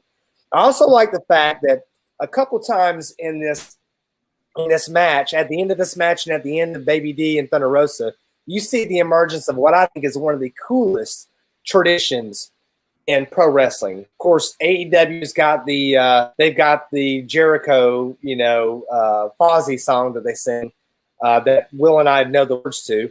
And then in this match, in Mission Pro, you've got the fans surrounding the ring, pounding the ring apron, just pounding that, which I think is so freaking cool, man. It's so cool. It's like it's a connection. It's like a kinetic connection between the fans and the talent. And the fans surrounded the ring at Baby D, pounding the ring, and they'll do it again at the end of this match. But we've got a prize fight. You want to talk about prize fight? La Rosa Negra and Lacey Ryan, 2 of the best in the game, bar none, up there with Allison Kay, up there with Thunder Rosa, going for what is going to be the premier championship in all of wrestling, the MPW championship title. What about it, Brian? I mean, this match was like, 2 months in the making. It was just 2 physical athletes who wanted the title, who wanted it more, and who's going to win. I think that both of them put out an outstanding performance, displayed like tremendous physical ability, athletic ability. It was just an epic matchup. La Rosa wanted it more. She kind of cut a promo that really wasn't heard, but probably was better it wasn't heard. But she talked about how she wanted this because people like going all the way to like spitting in her face and calling her different names and things like that. So she got kind of real on the circumstances of why she wanted to prove herself. And then she feels like, this opportunity is going to push her to the next level, because after a couple of years of getting kind of like almost like blackballed, this is her time to prove herself and say that, she's ready to get out there, Oh man, she's so good. It's like watching her here was no different. I love Lacey Ryan. I've loved seeing her over the past month or two. I've come to know Lacey Ryan, and I was not familiar with her beforehand. But between UWN and Mission Pro, I've become a fan of Lacey Ryan and what she does.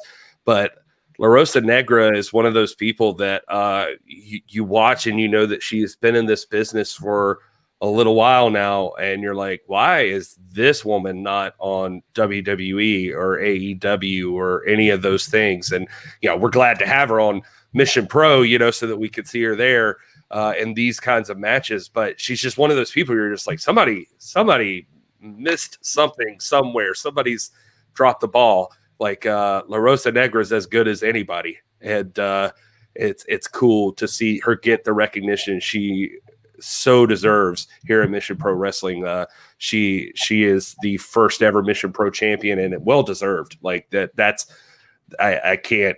you can't be happier with who's representing the brand right now as the top star in the game. Yes, I mean I can't say enough good things about La Rosa, and I know the struggle she's been through, and I mean if I could just spill the beans and all that, but it's just like, this girl's been through so much, and it's her time to shine. That's all I gotta say. It's her time. No one is gonna hold her down no more. At least if we have anything to say about it. Right. And there you have it, man. You have Mission Pro run it back the third in a series of stellar pay-per-views on Title Match Network out of Buda, Texas. The coolest thing going in pro wrestling right now, man. Stack card. We appreciate you and Mel and all the women of Mission Pro for the work you put into it. I know it's not. I mean, it's not easy. And Ryan can tell you. Those who've been a DNC Digital can tell you. You go there, and it's not like we give Brian a hard time because we love him and all that. But these jokers right here, man, I go in, they are working, man. They are grinding the whole time. Thunder Rosa is the greatest active wrestler in the world, and she is back there carrying trays of ice, doing this. I mean, carrying things during the show. I mean, it's always something. The world of pro wrestling is not an easy life. It's a very hard life, and it requires attention to detail. And again, we've talked about it before. You know, we appreciate UWN Primetime Live. They have a great production quality. The first show, they couldn't get it off the ground technically. You guys have done it time and time again. There were some technical glitches last night that had nothing to do with Mission Pro. It was Title Match Network streaming capacity.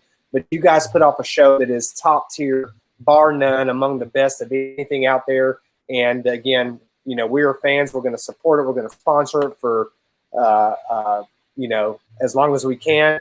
And I believe that we've got a match coming up, the first one of 2020 on February the 6th. Yes, February the 6th. Yep. Do you have a name for that yet, or that pay-per-view yet? We'll we'll say that in the next couple days, you know. Yeah, we got a name. Right.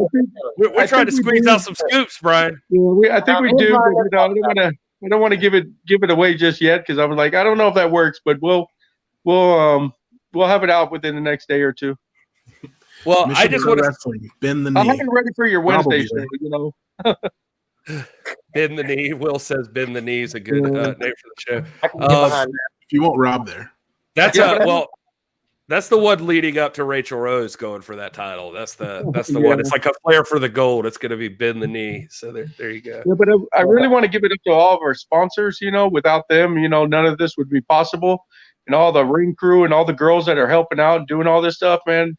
Like Rob got there early. He's seen the work that these girls are doing. They're showing up like 4 or 5 hours before the show, making sure everything is ready to go. You know, like they go out and get brooms and sweep up areas that make it look better for the fans and stuff like that. No one told them to do that. You know, like little things like that, little details, you know, and just the amount of hard work that goes in and the amount of support that we've got from y'all and the sponsors, you know, it's overwhelming. You know, we didn't even expect it to go this, you know, get this big this soon. You know, I actually had to turn down over 150 tickets to sell because of the COVID stuff, you know, so it could have been even bigger. And, you know, but, you know, we were trying to be responsible and look out for the safety of fans and, you know, not push it, you know, but, you know, I think it could, you know, this can only grow and get much bigger. And, you know, the amount of great work that the women are doing is going to pay off in the end. Oh, dude, I think there's no doubt that you know, we can sit here, we could sound like you're on the show right now, or Thunder's been on the show, and we're just blowing smoke up your asses or something. Like we're just like super happy to have your yada yada yada. But it's for real. We respect you as people and respect what you're doing on the show, and we wouldn't talk about it so much if we didn't think it was very good or something like that. This is legitimately, I can't emphasize enough to people that if you're hearing this or seeing this and you're not watching Mission Pro Wrestling, you're missing out. You're missing out on something that's going to grow into something huge, and you're missing out on a lot of talent that you're going to wish you had seen now, so that later on, 2 or 3 years down the road, you can say, I saw them when they were, you know, all of those stories. Like, you're going to have that from this brand. And the show is good. Listen, dude, we've expanded out. This is pro wrestling. I'm seeing Monday Night Raw every week. I know what a crappy wrestling show can look like. And I'm watching Mission Pro Wrestling, and you guys are doing everything that we love about pro wrestling. We talk about prize fights. We talk about just the personalities getting to shine through, the build-up, the storylines. I mean, even in this show, we know some things we can look forward to on the next show. Like it's just already just based on what we've seen already. That's something that seems like a lost art for like a lot of promotions right now, and I don't know why that's a problem. but you guys do a great job of putting on an amazing show. And I'm telling you, there's people watching this right now. You have to get Title Match Network, if for nothing else than to watch Mission Pro Wrestling. Like you have to do it. It's part of the culture of professional wrestling, and it's only going to get more important that you know it. So might as well jump on the bandwagon early so you could be one of those cocky ass fans that said like, oh, well, I've been watching it since the beginning. And you know, that guy, you want to be that guy for these guys. Yeah. And then one last thing before I get off. You've seen a lot of women show up on different promotions on TV and different darks and different YouTube things from Mission Pro. But keep your eyes open in the next month or two. You're going to see a lot more things, you know. So I'll just not spoil it, but you know, just keep your eyes open, keep watching. Tune in on February 6th for us, and then keep supporting those women that work with Mission Pro, because you know, you can say you knew them when they were, you know, greener than grass, and now now they're big, huge TV stars, you know, and I guarantee you half of them will be, you know. Yeah. No, Yeah. I believe it 100%. Brian, thank you so much for doing this. Oh, no, thank you. Yeah. And I love the fans. Yeah. Hey, it's the nicest shed, guys. I mean, it's like the nicest with the greenest of greenest. I mean, he takes care of me when I'm out there, man. Yes, he had he had a chair, rusty chair, but it was still a chair. Yeah, that's right. And, he takes his tetanus shot before he goes. He didn't make me walk to the tumbleweed in the briar patch. There is a little dirt road that goes down to the shed that he let me walk down, so that was considerate.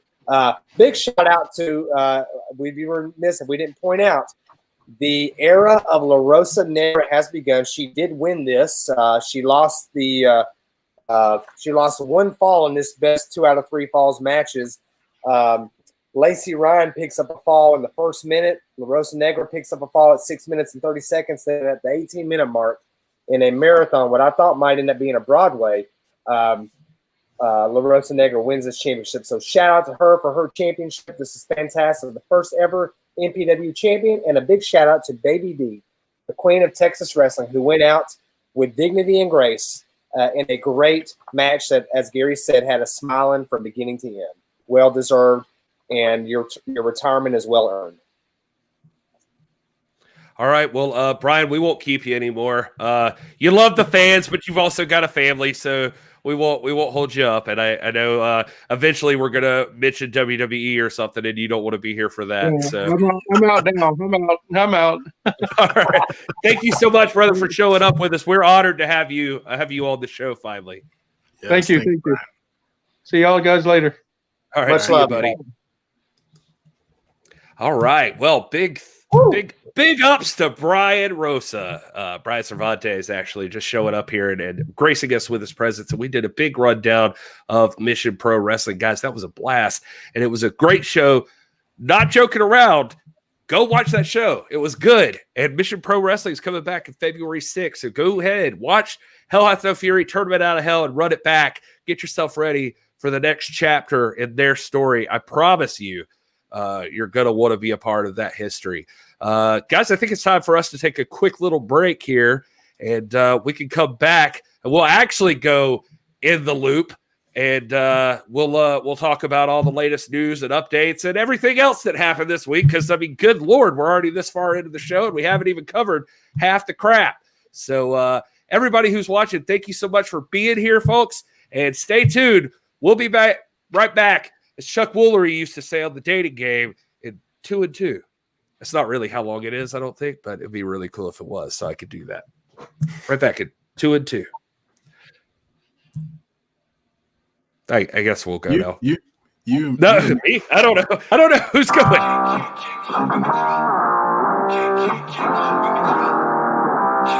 Yo, what's causing all this? You're now listening to the sound Sounds of the Hills. Call me the national treasure, like I'm Trevor McDonald. The diamond in the rough, shining past the pain and the struggle. Climb the summit, now they clamour for the glamour and hustle. Ask the cameraman to zoom in when I'm making them humble. A to the Z, been face to face with dangerous fiends. Went from oblivion to chasing gladiatorial dreams. Now they pack coliseums for this colossal machine. The biggest British invasion since the lads of Yellow Submarine. Suit and tie, superplexes on my Uber Flex. Schooling with the truth and straight shooting next. Go to Billy Corgan, I've been smashing pumpkins all my life. Stunting till I die, stunning them like Austin in his prime. Clotheslining parasites, rotten apples antagonize. Chew them up and spitting at these pips like I'm Gladys Knight. Set the goals, lock foes and choke holes. Swallow souls and then pose with his 10 pounds of gold. All rise when I enter the room. Ready or not, here comes the boom. God save the king. Step forward if you're staking a claim. Come for my throne, then I'm bringing the pain. God save the king. All hail when I ride into town. The real world champ's holding the crown. God save the king. Rule the waves in this glorious reign. Bow down when you mention my name. God save the king. Turnbuckle tactics, slamming across the canvas. It's a camera snapping candidly. Capture this air apparent on the pedestal. Presidential views across the vestibule. A testament, it's a blessing testing my fortitude. The force of nature forming to form an orderly queue. The dealers holding aces and eights, bluffing you fools. Scuffing your crews, crushing the rules up in disputes. I'm breaking through with nothing to lose, stop your excuse. The real world's champ has got the game in the cobra. Clutching the camel, pressing gorillas, dropping the shoulder. Taming the lion, slaying these giants on every corner. There's no holds barred when I de-establish the order. One king but two sides to every story. I made an impact so I'm bound for glory. It's nickel down economics when I'm overseas. No Irish charm me like it's over in the clover leaf. All rise when I enter the room. Ready or not, here comes the boom. God save the king. Step forward if you're staking a claim. Come for my throne, then I'm bringing the pain. God save the king. All hail when I ride into town. The real world champ's holding the crown. God save the king. Rule the waves in this glorious reign. Bow down when you mention my name. God save the king.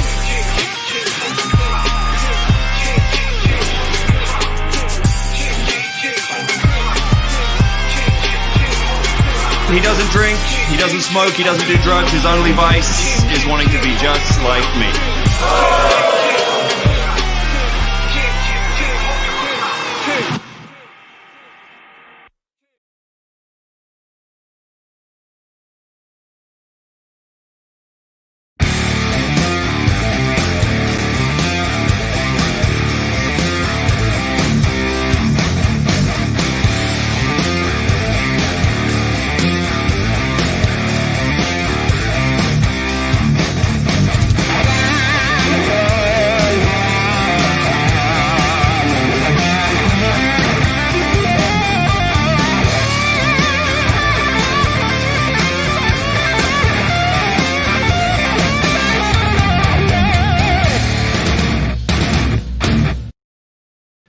Oh man, these Bluetooth headphones, if you knew the obstacle course I just went through to get back here on time for that last 5 seconds.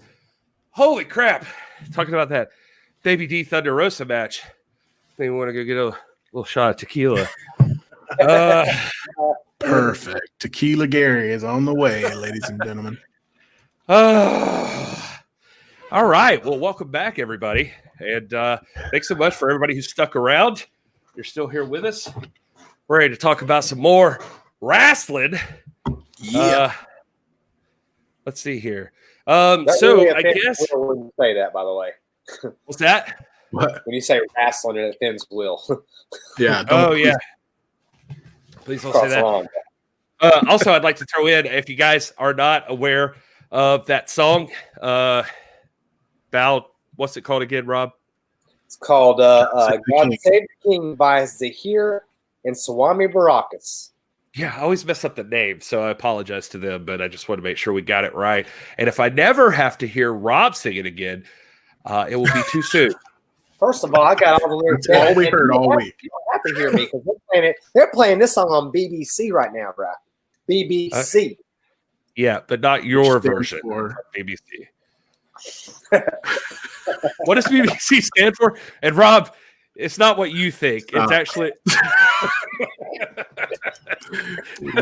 we are officially after dark now, so we gotta watch it.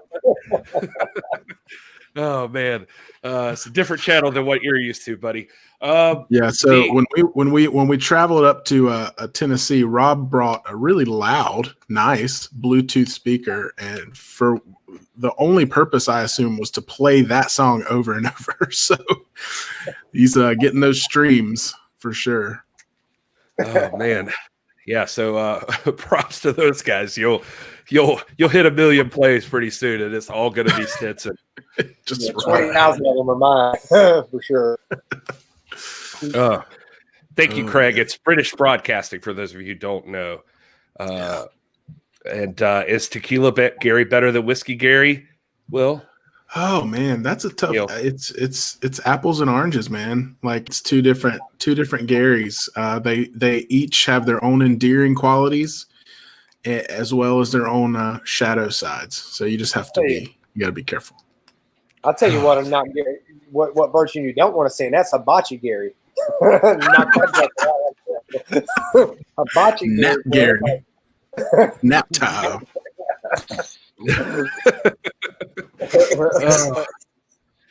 Anyway, all right. So we've spent some time around each other here this past weekend. We are blessed to have each other in each other's lives. We lost you, buddy. Oh, did I hit the? Sorry. When did that happen? I don't know. You said we are. As soon as you said we were blessed to have each other. Oh, I was talking about BBC. No, we are blessed to have all of you in the community. Thank you so much for being here. I'm getting that out of the way right now before Tequila Gary kicks in, because Will told me that last time I was very emotional about how much I love every single one of you. And so thank you all for being here. You guys are great. We are grateful for our entire community, everybody in the chat, everybody who's watching who's not in the chat. If you're new here and you're just seeing us for the first time, make sure you hit that subscribe button and make sure you like the video. All that stuff helps us get in front of more people, and we would be grateful to you. And we're keeping our fingers crossed that this video doesn't get taken down after tonight. So if you're watching this and it's not live, congratulations, because our last couple of live streams were removed. WWE got on us. They got on our ass. I've disputed them. I finally went through and disputed a bunch of them, but we'll see. So, yeah, man. Anyway, bring it on, Vince. Bring it on, Vince. For engaging in public discourse. Come on, guys. We helping you out. Yeah, that's what I said in the dispute, but we'll see if that pans out. Well, I guess they don't listen to the fast count. We'll just go ahead and put that over. If you guys haven't heard, we have a brand new segment on the audio feed that Gary put out this week called the Fast Count. So if you don't have time, like all of us, to spend 5 hours watching WWE programming during the week, have no fear, because Gary does it for you, and he gives you like a 10 to 12 minute recap. And so from now on, that's how I'm going to learn about Raw. And you guys should too. So check that out on the audio feed. Spotify, Apple Podcasts, wherever you listen, should be available. We'll probably be putting out some more of those, which will be pretty cool. Maybe some recaps for Ring of Honor, Impact, AEW, things like that. So if you don't have the hours and hours a week, as I said, to invest in all those, we're gonna come in and fill you in. We're gonna come in throughout the week and let you know what you need to know about all those shows. So check that out if you're not already a subscriber to the audio feed. Yeah, thanks for the great feedback, and thanks, Will, for bringing that up. Yeah, the fast count, by the way, is not like a shot for shot recap of Monday Night Raw or anything either. It is like the points you need to know. Like if you want to stay in the conversation and have context for what's going on Monday Night Raw and want to join us on a live stream of a pay-per-view or something, you'll at least be caught up that you know the basic storyline going on. Rob's pulling out of Pro Wrestling Illustrated. I got to know why. Rob, what's going on? I had it by my side while we were talking Mission Pro, just because I was cross-referencing some of the amazing talent that was at Mission Pro this weekend. You're so much smarter than us, and I appreciate that about you. So thank you, Rob. All right, guys, let's do this for real this time.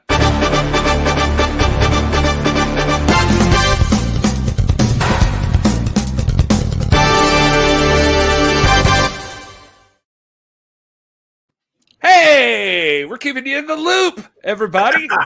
You want to know what the biggest news in wrestling is? Well, here you go. I'm just gonna start since we're here. Mine is gonna be. Wait, Will, you wanted to do the You're just gonna come right in and steal mine. Is that what you were gonna do? Nope, I'm gonna go. I'll go with this one. Somebody we've seen a good bit. No, I was, but I forgot again what was going on, and now I'm turning it around, and I'm gonna drop these two little nuggets on you. It's what is that we've talked a lot about Fred Rosser, who's over in New Japan Pro Wrestling, and he's been on UWN Primetime Live. He revealed on Twitter when somebody wrote about AEW, he said, I get asked a lot, why not AEW? Well, I tried, and I was told, nope, not question marks, not question. I don't know what he's going for here, but anyway, he just says, he basically says, no matter what, I don't ever get overwhelmed and decide to throw in the towel. I still got a lot of work to do, but basically he's just applying.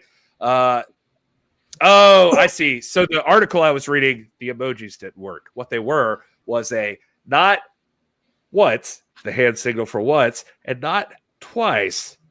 Or no, but twice. That's what it was. God, I'm terrible at this. Anyway, Fred Rosser was turned down twice by AEW, apparently. So that's a bummer for AEW because Fred Rosser is killing it right now on the indie scene, I think. Or New Japan. I don't even think you call that indies. I mean, he's doing all right for himself. But that was the major bit of news. The other bit of news I wanted to bring up is that Ring of Honor has issued a press release as of the other day saying that EC3, Kenny King, Bandito, and Flamita will not be appearing at Final Battle due to pre-travel testing protocols for COVID-19. It doesn't really say for sure that they have COVID-19, but it does say Bandito, EC3, Flamita, Kenny King, all four performers are doing well and resting at home. ROH wishes them a speedy recovery and looks for their return to action in 2021. So it sounds like they have it. It doesn't specifically say that, but Final Battle getting, at least like Bandito and Flamita were in a big match. EC3 was going to be taking on Jay Briscoe at that show. I was really looking forward to that match. I was looking forward to the return of Bandito. None of that's happening as of right now. COVID be effing things up. That's what it does. Yeah, we are certainly in the most card subject to change era, I feel like, that we've ever been in. So you kind of got to bank on that stuff. I obviously respect Ring of Honor for having that protocol and taking care of everybody involved. But I think probably EC3 out of that whole list is the one that is probably going to disappoint the most people, probably disappointing to Ring of Honor in terms of pay-per-view buys that they were looking at selling. But hopefully, if you were going to buy it and you're going to watch it, we're all three going to watch it. So, continue to buy it and support Ring of Honor. We're obviously, if you've been listening to our show for the last 2 weeks, we have become some of the biggest supporters of Ring of Honor just because of the type of wrestling that they do and the shows that they're putting out and the talent that's involved. So, it's a tough loss. I'm just glad it's not Mike Bennett. I got really scared because the first time I saw that news, Mike Bennett was sharing it on Twitter. And I immediately was like, oh no, Bennett's not going to be there. And it's, so that's not the case. So Will was like, somebody's going down. Phew, it's just EC3, not Mike Bennett. Yeah. As long as it's not my boy Mike Bennett, we're good to go. But no, so it's unfortunately, it's probably going to be the last time something like this happens. So we just kind of got to roll with it and be a little flexible. If I could jump in here real quick, I'd just like to give a quick shout out to DJ Duck, first time viewer. What y'all's thought about Omega and what's happening right now in wrestling? Hey, I just want to say, DJ Duck, thank you so much for being a first time viewer. Please hit that subscribe button. We'd love to have you around. Everybody say hello to DJ Duck. And Mr. Duck, we will talk about that, I'm sure, as the show goes on. So please stick around. That is bound to come up at so much. It's only the hottest news in wrestling probably going on right now. But anyway, we're going to do some more in the loop stuff. So I just don't want you to think we're ignoring you.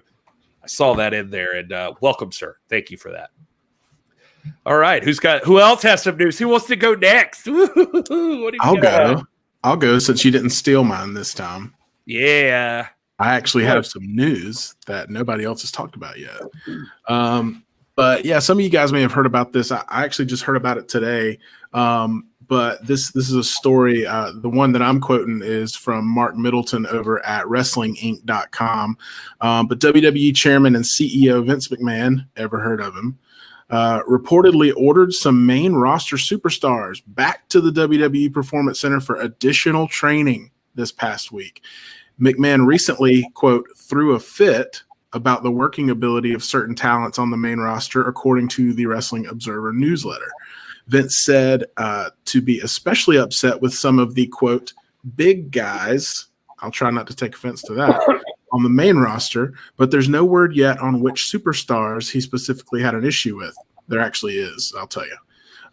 But Vince reportedly ordered some of them back to undergo 2 training classes per week with Raw superstar Drew Gulak and WWE producer and former NWA World Champion Adam Pearce.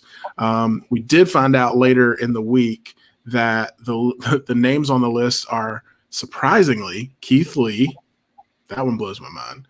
Omos, Otis, Daba Kato, and Dio Madden. So I don't really know what has perpetuated all this. I mean, Keith Lee has kind of been incredible, and he was NXT champion. I don't know why he's on that list. Even Otis, he was Mr. Money in the Bank. I don't know why Vince suddenly got a bug up his butt about the big guys, but yeah, apparently they're getting sent to the Performance Center for some additional training.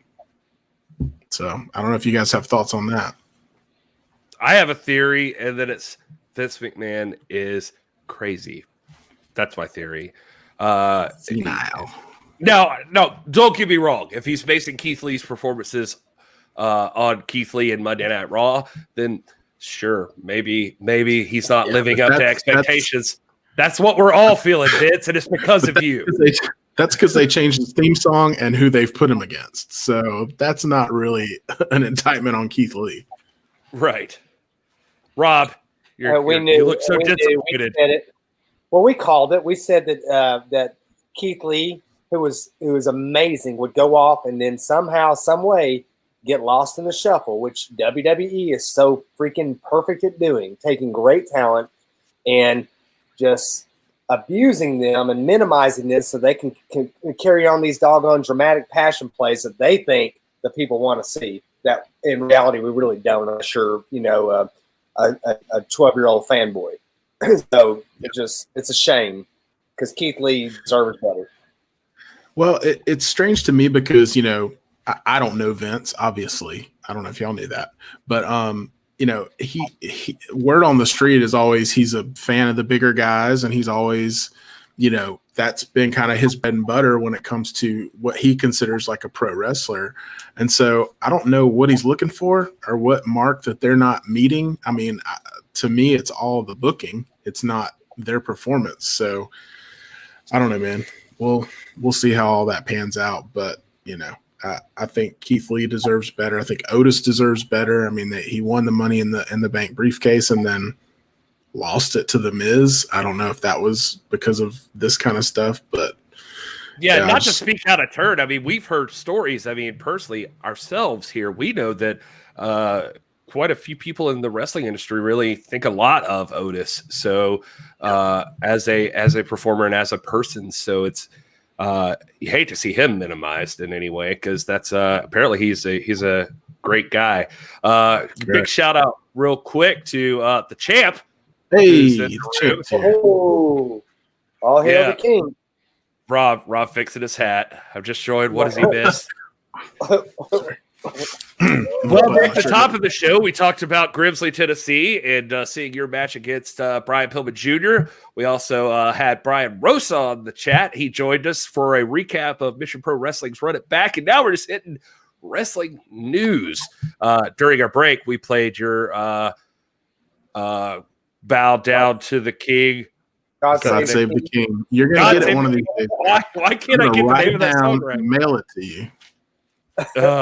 But yeah, so here we are. We're now talking about professional wrestling news. So Rob, I know you've got some news. Will brought that on us, told us about the big guys not getting any love. Well, you know, you're not one of us big boys, but what kind of news you got for us? Well, I mean, it's apropos that the champ has joined us because I sent you my in the loop item. I don't know if you got the picture of the tweet that you can throw up there if somebody can. But my in the loop news is you want to talk about prize fighting. You can't look any further than the NWA Championship, and in this case, I'm talking about the Women's Championship that was passed between Allison Kay and Thunder Rosa, and just recently after Mission Pro. Run It Back, Allison Kay had some words for Thunder Rosa, challenging her to a cage match in the future if MPW has the budget for it. So there's been some trash talk going on before. Of course, Allison Kay is one of the greats, one of my favorites. Thunder Rosa, of course, her reputation speaks for itself. But we have now the makings and the workings, and we heard from Rosa potentially here in the very near future, maybe even in February, we might see Allison Kay versus Rosa in a steel cage. Ooh. Yeah, well, Brian Rosa just recently on the chat. If you missed it in the last hour, he basically confirmed he is already looking at pricing on cages. So he's already looking for them, man. So that feels like it's a shoe-in for what's about to happen. I would also be remiss if I don't point out that Nick Aldis is echoing Rob. God Save the King, which just got played on BBC National Radio in the UK. Okay, I'm the asshole. I get it. I didn't remember the name of the song. I'm sorry. I'll figure it out eventually. That's not why you're an a-hole, Gary. That's not why just so you know. You got those post-it notes, don't you? Yeah, I got them right here. I should write that down. You know what? Just put it on your computer monitor and leave it there. God Save the King. Every time. I always say something different. Man, going back to Rob's news item, man, that I would be so there for that. And we kind of talked behind. I'm just kidding. Sorry, Will. That's fine. No, you go ahead. Gary. That was Tequila Gary. I am so sorry. Told you guys. Gary. There's a shadow side. I told you. All right, go ahead, Will. Anyways, I mean, we kind of have an open dialogue about, Rob kind of always tries to go to Texas. We've talked about, especially after this past week, and the three of us getting to go to a show together, what it would look like to try to get down to Texas in February. So I can tell you that match being made official, and if Brian Rosa can find the right cage at the right price, then that'll be on the table. I would love to be there for that. So that's exciting. That would be fantastic. All right. Well, any other standout news you guys want to talk about? I saw WWE announced for Raw this week, AJ Styles is taking on Sheamus. And let's see, was there something else? I'm just impressed with this. I actually found a what's coming up on Monday Night Raw thing. It's Jeff Hardy and the New Day versus the Hurt Business, Lana, Nia Jax, and Bray Wyatt is going to be there too. So, hey, look, now we know what's happening on Raw. So, congratulations. Yeah, that must have all happened in the last 24 hours because as of yesterday, they didn't have any of that. So, look at this guy. Are we going to talk about how y'all didn't have any diet sodas at the Airbnb or not? You know what, Nick? We didn't tell anybody. We saw you at the Airbnb. We were keeping that on the down low. We didn't know what kind of information you'd want out there. But yeah, no diet sodas. We got you next time, though. Send me your brand. We'll have it. Rob was in charge. Rob was in charge of refreshments, and he only showed up with like cherry, vanilla, orange Coke. Like you couldn't even have like regular stuff. It was just like I wasn't going to complain, right? Because it was like free stuff that Rob was bringing us, so that was great. But he's like, it's like he gets all the like obscure stuff. Rob's got good taste usually. New ones. But yeah, I brought the Parmesan garlic herb pretzels. You know what I mean? So we and Monster. We did have Monster, regular Monster. True. So, I will bring this up during a Grilling JR podcast. This got brought up in the chat, so I will bring this up. Hey, look at that. Team Honest was happy to stop by. Thanks, Nick. We're always going to be forever in your debt. We did mention, well, never mind. Anyway, going just to give a chance, Chant. Let us know what we can talk about and what we can't. How about that? Because our lips are sealed unless you give us the thumbs up. yeah, I mean, so we saw Nick Honest. That was cool. Enzo was at the show. Dream Girl Ellie was at the show, which Rob was a huge fan of. I mean, I was a fan. She was great, but Rob was like an uber fan. Also, oh, well, does Tanya know we also saw your ass and we didn't want that either, but there we are. Whoa. What happened to not sharing anything? Holy Yeah. Tequila hits hard. There's a slant on that, first of all. He put a spin on that. It ain't like that. Anyway. I turned around because I knew it was coming. I was changing cars, man. I rented the place. Y'all took the bedrooms. I was on the couch. So that was my room. So I changed right there. What I'm supposed to do. Inches from the bathroom. Anyway. So Jim Ross on his latest Grilling JR podcast, he was asked if finishers like the super kick or DDT need to be protected or if it's just part of the evolution of the wrestling business. And here is his response. He says, quote, "That evolution of the business is bullshit.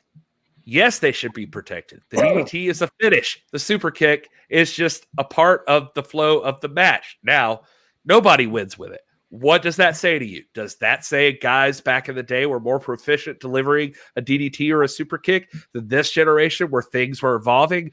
I want some proof of that shit. I want somebody to prove to me that the changing of the wrestling business is what it is today and it's making a difference. I say no. I told a kid the other day at AEW that everybody does the same effing spot. All you guys go outside. You cluster up like coils. You stand there in a huddle, friends and foes together, side by side, so you can catch some leaping idiot going over the top who never wins with this move. They are looking for the holy shit chance. They love to hear this is awesome. It's a spot, folks. It's a trapeze act. I don't buy into that. The DDT is a great finish and should be used as such." So sounds like we got Tequila JR on the latest Grilling JR podcast. So listen, I love Jim Ross for comments like that, and that's I think that's so cool. First of all, that he's obviously he works for AEW, a company that does all the things that he's just criticized, but he still has the right to go out and say that, and he's right, man. I mean, I've had that same thought where I think we did this a lot when we were in Tennessee, but I watch a lot of old like WCW Saturday Night and stuff like that, and you can find it on YouTube if you just look for it. And when you see something like a super kick or any kind of dive spot, it was like a match ender back then. It was huge. The crowd went nuts, and he's right. He's exactly right. I mean, now we're like numb to it, and you can almost choreograph it and see it coming. So, we talk a lot about AEW and how great it is overall for the business, but that is definitely a criticism that I would echo with Jim Ross, that, you can see that when all the guys are outside the ring, you're like, okay, they're going to all end up over here on this side together. Oh, okay. And there's a dive, it's predictable. And I do think that stuff needs to be protected. Have they reached the point where they can't turn back? Maybe. but I would love to see some effort be made to kind of make those things more meaningful again. Yeah, I mean, again, there was a time when a pile driver was devastating, when a clothesline was devastating. I mean, you had Barry Windham doing the lariat, Nikita Koloff doing the sickle. You got that. You didn't recover. Nobody recovered. I don't care who you were. And it's just, I mean, it speaks to the evolution of not just wrestling, but also the general culture where attention spans are a lot shorter. And,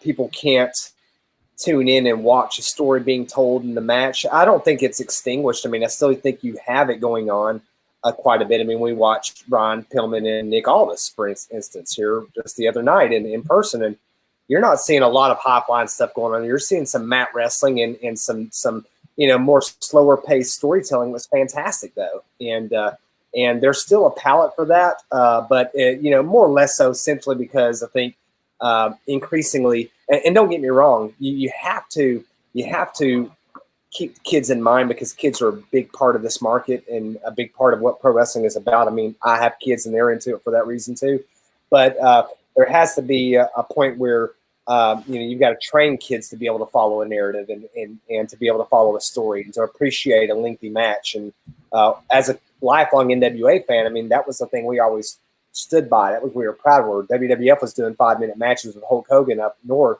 We were having 60-minute matches down here regularly with Ric Flair, and kids could follow it. So it's just a conditioning thing, a training thing. And but it's just there's a lot of taste there, and what one person likes, I mean, who am I to tell them what they like? But for me, and for appreciating the pure aspects of the sport, a finishing maneuver should mean something. Wrestling should mean something. Certainly put in some of the more lucha-style, high-flying type techniques. That's entertaining, but it can't be that that's just it, and we get to the point where the first pinfall is not going to be it. I mean, they're not going to make you're not going to get a win with 1, 2, 3, 4. You're going to have 6, 7, 8, 9, 10 near falls in a match, and it just loses its umph. You know what I mean? I mean, it loses its meaning after so long. Well, what happens is, and this is where I come from with it, when I do go back and watch some of that older stuff, there is a clear crescendo to the match. There's like an upward, and it gets more and more intense and more intense, and then it crescendos at the finish. Now you have this these big spots. Those aren't even like the end of the match. You know what I mean? They have these giant spots, and then it dies back down, and then these giant spots, and then by the time you get to the finisher, it's not even that exciting. It's not even it's almost a letdown sometimes when you get to the finishes of some of these matches, and we've talked about that before, where it's like, and you've got guys like John Moxley, who his finisher is a variation of a DDT, and FTR, whose finisher is a variation of a pile driver, things like that. And it's like, if you're seeing that all throughout the matches and even in other matches, it just subconsciously gives you this idea that that's not as devastating as it should be. And so when you see it and it's meant to be like this big exclamation point at the end of a match, it doesn't come across the way that it should. So I do think effort should be put into, creating those storylines and creating that narrative when it comes to moves to protect that kind of stuff. So I had not heard that quote, Gary, till you just mentioned it, and it lit a fire in me. So sorry if I'm talking too much, but I got a lot of opinions about that.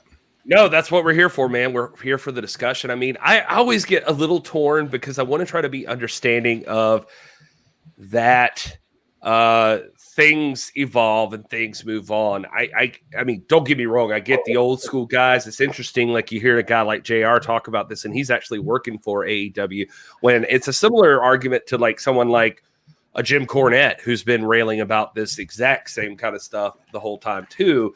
And he's crapped on for it. And I'm sure people aren't happy with JR that probably work at AEW about him going off on it too. But it's interesting. I mean, the time has evolved, and I think the worry is that like what happens is like, I mean, there should be room for athleticism and like some of the cool stuff you can see, but it's like, what do you use it constantly when like every match has one of those topes out of the ring, like it's like, it becomes less and less special. It's like when the Hardys and stuff do the TLC matches, or the the Hell in the Cell match, when by the time Mankind gets thrown off the top of it, it's like, well, how how do you top that? You know, like it's all of a sudden, and you could even watch WWE back then for a little while there. Everybody's trying, like any Hell in the Cell match had to try to get that spot, like some sort of spot. There was Rikishi falling off the top into the bed of that truck and stuff like that. Like they were like, we have to do something where somebody falls off the Hell in the Cell, and they've had to work themselves back, by the way, on the Hell in the Cell to be like, no, we're not always going out of the Hell in the Cell and climbing on the top. It's tough because once you do it, like you're opening that Pandora's box of like what can happen. And especially like you're saying, every time you do this stuff, you do it over and over again. And to your point and JR's point, like that, the freaking dive out of the ring onto a crowd of people, it's like never won a match in its entire existence. I mean, that's never been a thing that's worked for anything, you know? So it does make you have to take a step back and go like, well, why do people keep doing that? Like you're putting yourself at risk and it never works. It's not anything that's a finisher. And change doesn't have to be bad. I mean, we're all subject to it. I mean, any one of us, unless you're like a real nerd about this stuff, like maybe I am, and maybe Brian Solomon and your Horn Bakers and this and that, going back and watching, for instance, a Gorgeous George match or a Nature Boy Buddy Rogers match from the 60s, when basically they're grappling on the mat for nearly an hour and there's not a lot of activity. That's going to be hard to consume for this generation, for maybe even you two guys that are younger than I. And for a lot of younger talent, it's just there's a way to evolve and be relevant to the time, but still not forget the essence of what wrestling is, and to be smart to the fact that the payoff has to be a payoff. I think that there's a proper recipe for that. I think the NWA does it. I think Ring of Honor is doing it right now. So it's not like it's impossible, but I guess I want to strike a middle course here. I don't think everything AEW is doing is absolutely terrible. There's some great matches discussed that happen. And I think AEW Dark does a lot of prize fighting. NXT, one of my matches of the week was Tommaso Ciampa versus Cameron Grimes. Great match, man. Great match with a very entertaining, very fast paced. Not a lot of missed sells and false finishes. I mean, it was solid. It's just you got to strike that balance, and if everything is great, then nothing's great. You know what I mean? So, the great emerges and stands out, and so you've got certain guys that are always on this and are smart to it. You have certain talent out there that have some creative control, that are very, very, very intelligent to how this storytelling methodology works, and then you have people that understand what kids need to see and what the general population needs to see. There's a way to do this and mix it right. And certain brands are doing it. I don't want to sound like I'm crapping on AEW either, because I'm certainly not. We're both jumping on the defense here. Now, I was not saying that at all. Right. I was just responding to the idea of protecting things like that, spots like that. Yeah, I get. You knew going into Dynamite that when the Young Bucks took on TH2 or whatever, like that was. You knew what you were getting. I think even there were interviews like on shows with like before with the Young Bucks saying it's going to be a good old fashioned spot fest. I mean, that's what they do. That's where they gain most of their criticism. At the same time, I think they've proven that the Young Bucks can have a very legitimate wrestling match. Like they have that skill set. It's just interesting. Like you said, there's a balance somewhere in there. So I see the frustration from guys like JR. I mean, at the same time, take a look at AAA this past week, and what was it? AAA Mania? Is that what it is? Triple Mania. Triple Mania. God, sorry. So like 2 hours and 20 minutes in, I think you get the Kenny Omega versus Laredo Kid match, and fantastic match. And Kenny Omega, I mean, I don't know in what real scenario you'd ever do this, but he hits a one-winged angel off the top rope, and it is fantastic. It is just insane.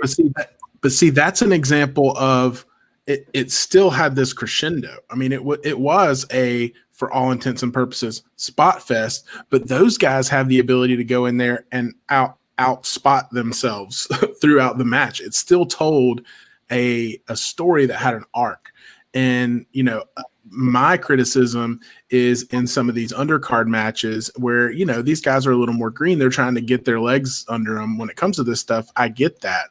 But I think that they focus on the spot after spot after spot, and they're neglecting the finish, if that makes sense. Whereas, put the emphasis on the finish, make that the spot of the match, and not all these other, little things leading up to it, because you end up taking away from that finish, which in pure wrestling, in authentic wrestling, the finish should always be the climax. That should always be where the fans jump out of their seats. So yeah, I don't want to ever sound like I'm trying to harken back to the days like you're talking about, Rob. I know that time has evolved and not everybody can. I mean, we look back at the Ciampa and what's his face, Thatcher. Oh, Thatcher, no, yeah. Yeah, just those guys. Like, that was an amazing match. I thought that was a fantastic, good, fun match, but it was not a match for everybody, because that was like a pure, like, grappling classic. Like, it was just like the two of them just like really hold for hold going at each other. It's the same when you get into the pure rules and Ring of Honor and that sort of thing. I mean, I love that Ring of Honor is doing it. I don't know that translates for everybody, but that goes back to this lesson we learned this past weekend. I mean, you could be good, you can be bad, you can be different, and at least Ring of Honor is trying to do something different than the other folks regularly. Well, and to give AEW the benefit of the doubt here, you mentioned Young Bucks versus TH2. Well, a couple matches later, we got FTR versus the Varsity Blondes, and that was a great wrestling match. That was not a spot fest. That was a good classic wrestling match. So it's everything they're doing. We're not generalizing, but we are saying, there is some tendencies to have these spot fest matches, but AEW as a whole, they're really kind of catering to everyone somewhere along the line. So they know how to do it. And I just think if they can find a middle ground with some of these guys, that they'd be in a better place with fans like us. Because there are fans that don't have the same opinion that we're talking about right now, that say, no, I want to see the guys in the air 80% of the match. And that's fine. Like that can be pro wrestling for them. We're coming from a very different spot just because of our background and our opinions and our preferences and things like that. So, yeah. Well, fellas, we've gone on longer than we expected, just covering all the things we have. So I guess given the last little bit of time we got here, we've talked about some of the matches we would have ranked in the top 5. So if it's cool with you guys, I think we should go ahead and use this last little bit of time and just throw it into the crowd. Does that feel good to you guys? I was gonna say, man, let's just let's hang out with the people. All right. Well, here we go.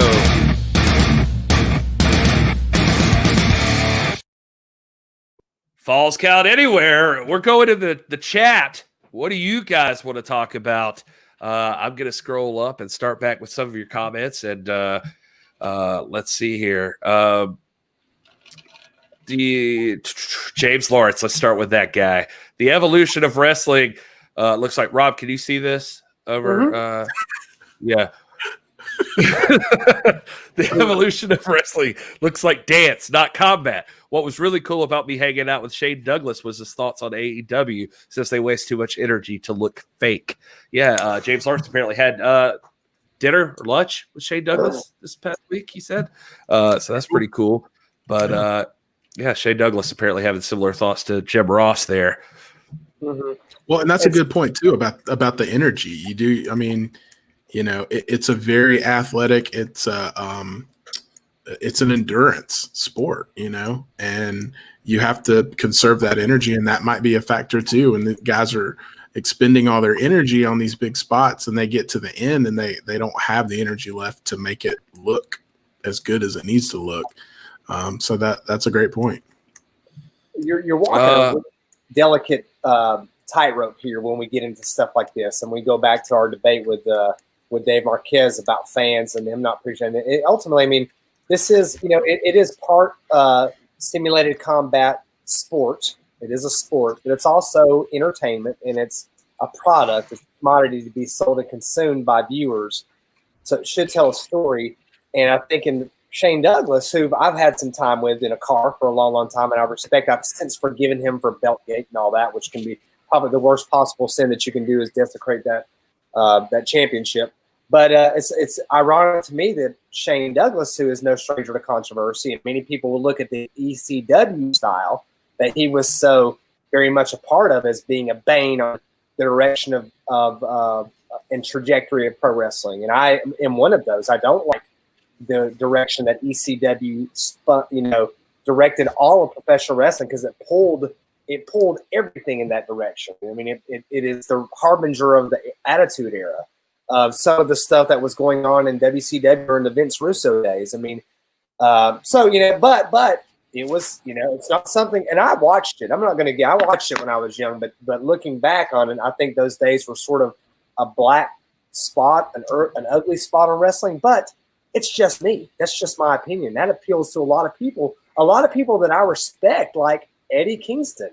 Eddie Kingston speaks very glowingly of those things and about that's what brought him into wrestling. That's what kept him off the street. So who am I to say that is not? I just feel like as a fan, as one among many fans, as one among many people with many opinions, I've got my kind of style that I like, and that's prize fighting, but just me.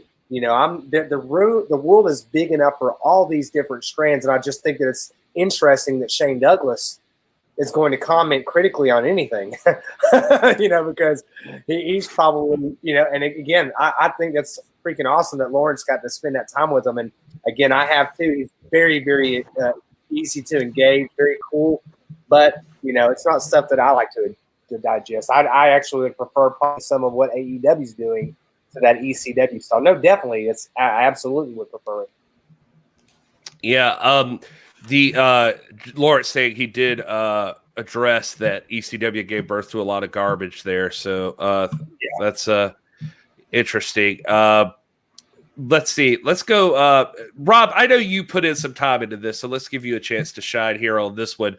Craig S. asking who caught Impact Final Resolution. So I know you did. I did not get a chance to see it. I saw some clips on Reddit because I spend a lot of time on Reddit in my spare time, especially right before bed, and watching stuff on there. So I saw Omega sit down with Carl Anderson and have a discussion, and that was pretty cool. But anyway, what were your thoughts on Final Resolution there? Very good show. For those of you guys who have some context, and I won't go into a lot of detail, we'll try to draw out a few quick points here, just so I don't occupy too much of our remaining time. But I got to point out that we usually try to do a thing on here where we bury something we don't like, and there is on an overwhelmingly good and positive card. There's this thing they're doing right now with this murder conspiracy involving Johnny Bravo that I just think is just foolish. And hopefully they put that to an end. There was a match involving Tommy Dreamer, who I respect, who has wrestled Nick Aldis for the NWA World Championship before. And you can't doubt his pedigree, but he's in a match against Larry D. And, if Larry D wins, he's acquitted of any murder charges. And if he loses, he goes to jail. And I'm like, come on, guys. Bruh. That's just silly. But for some, it's that's how we should. That's how the American justice system should work. Exactly.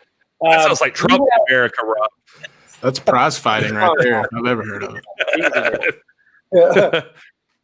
There is a team in here, an intergender team that I think is like way entertaining. It gives me Dylan McQueen vibes. Dylan McQueen's one of the treats that we got to see at 127 Pro Wrestling.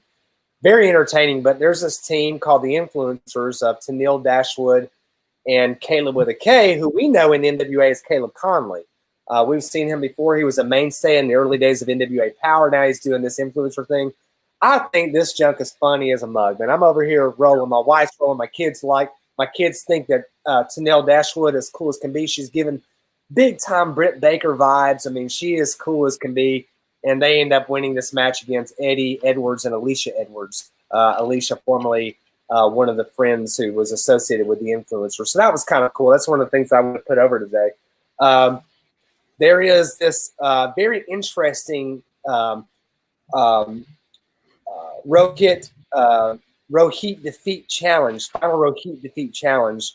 The current, or I would say up until Final Resolution, the X Division champion was Rohit Raju, who just one of those guys that we spoke about, Jasmine Allure earlier, is so reprehensible that you can't stop looking at him. He's so entertaining. He's just got that voice. Like he's just, you're just like you're annoyed with him. Yeah, it just sounds annoying. like a little like MJF, man. It's an MJF. shit. I know we got a lot of AEW Paladins in there. He's an AEW guy. You're getting that same kind of vibe, man. He's just so unlikable that you love him. Love to hate him. And he does this Rahit Defeat challenge where he takes open challenges from anyone in the back, and except for one guy, and that guy is TJP. For some reason, through the narrative, is not allowed to get a shot at this championship. So who emerges but a man named Manic in a mask.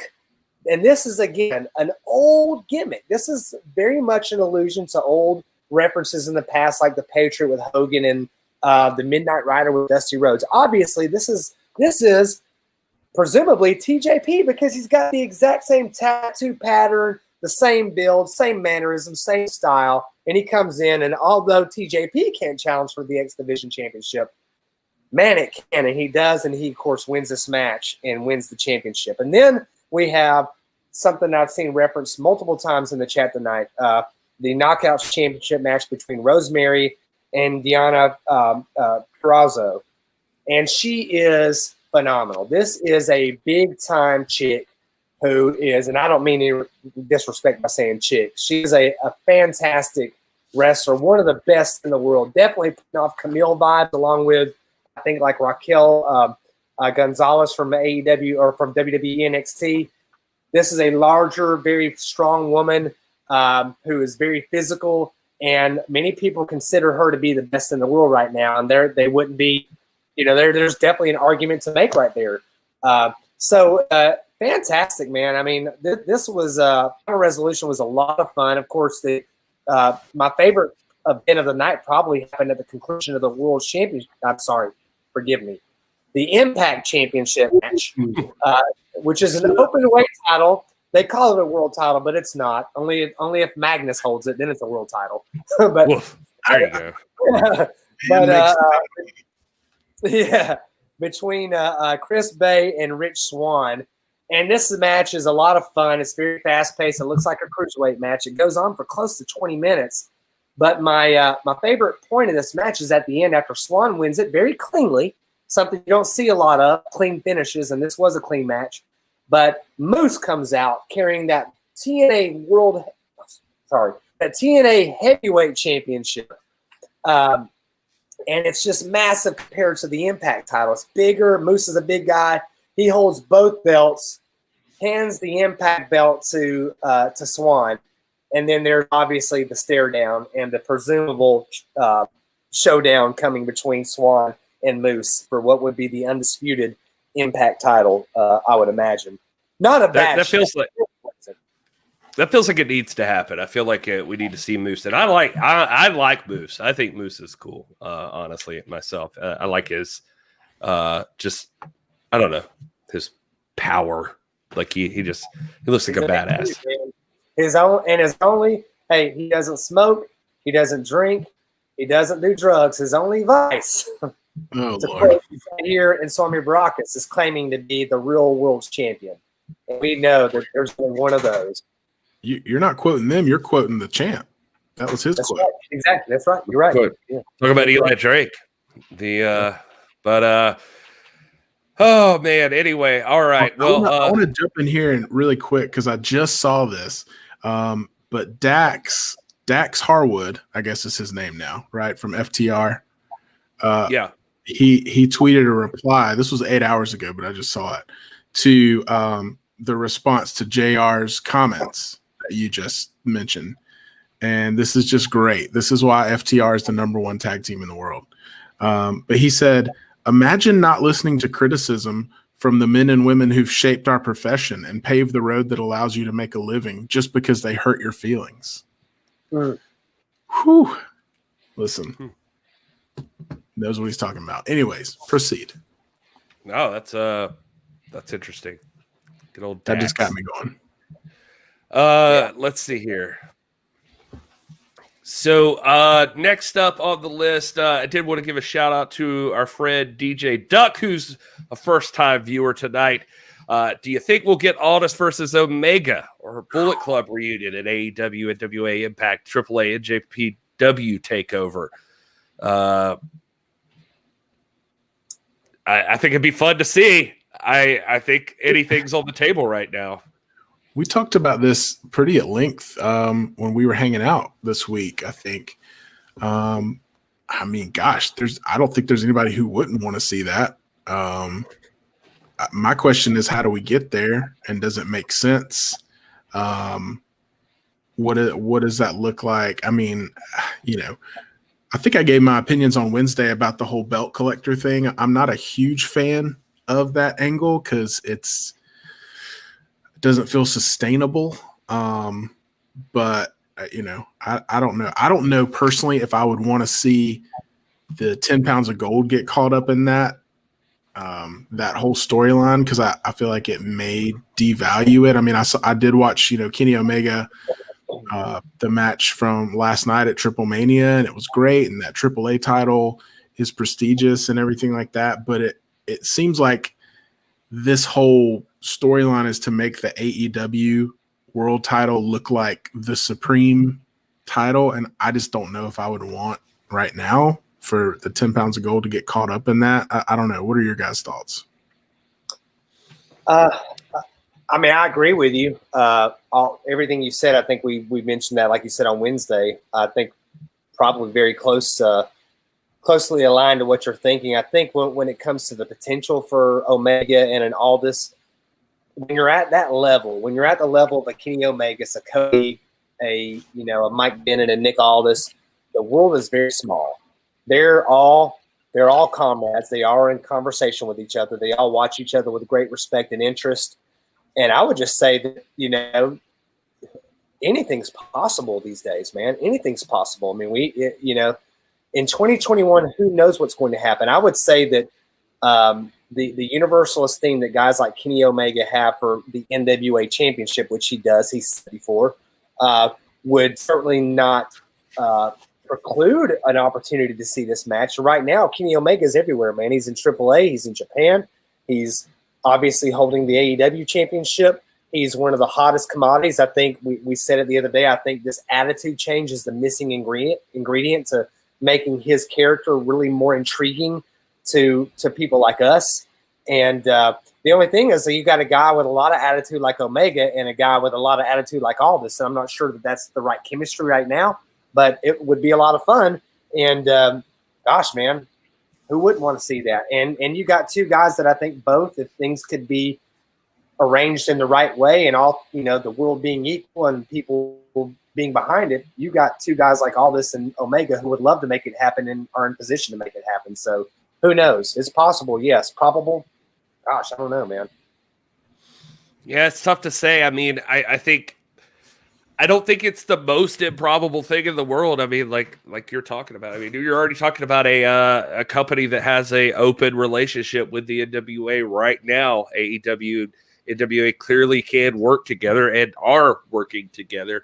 So you got to think that's something out there that I think you'd be crazy to think it hasn't been discussed already. Honestly, I imagine that at some point the topic has come up. You think, right? Like maybe sure. in their private discourse, these guys, like I said, they all respect each other. The world of the top tier, top echelon performers in this business is very, very small. They all share each other's phone numbers.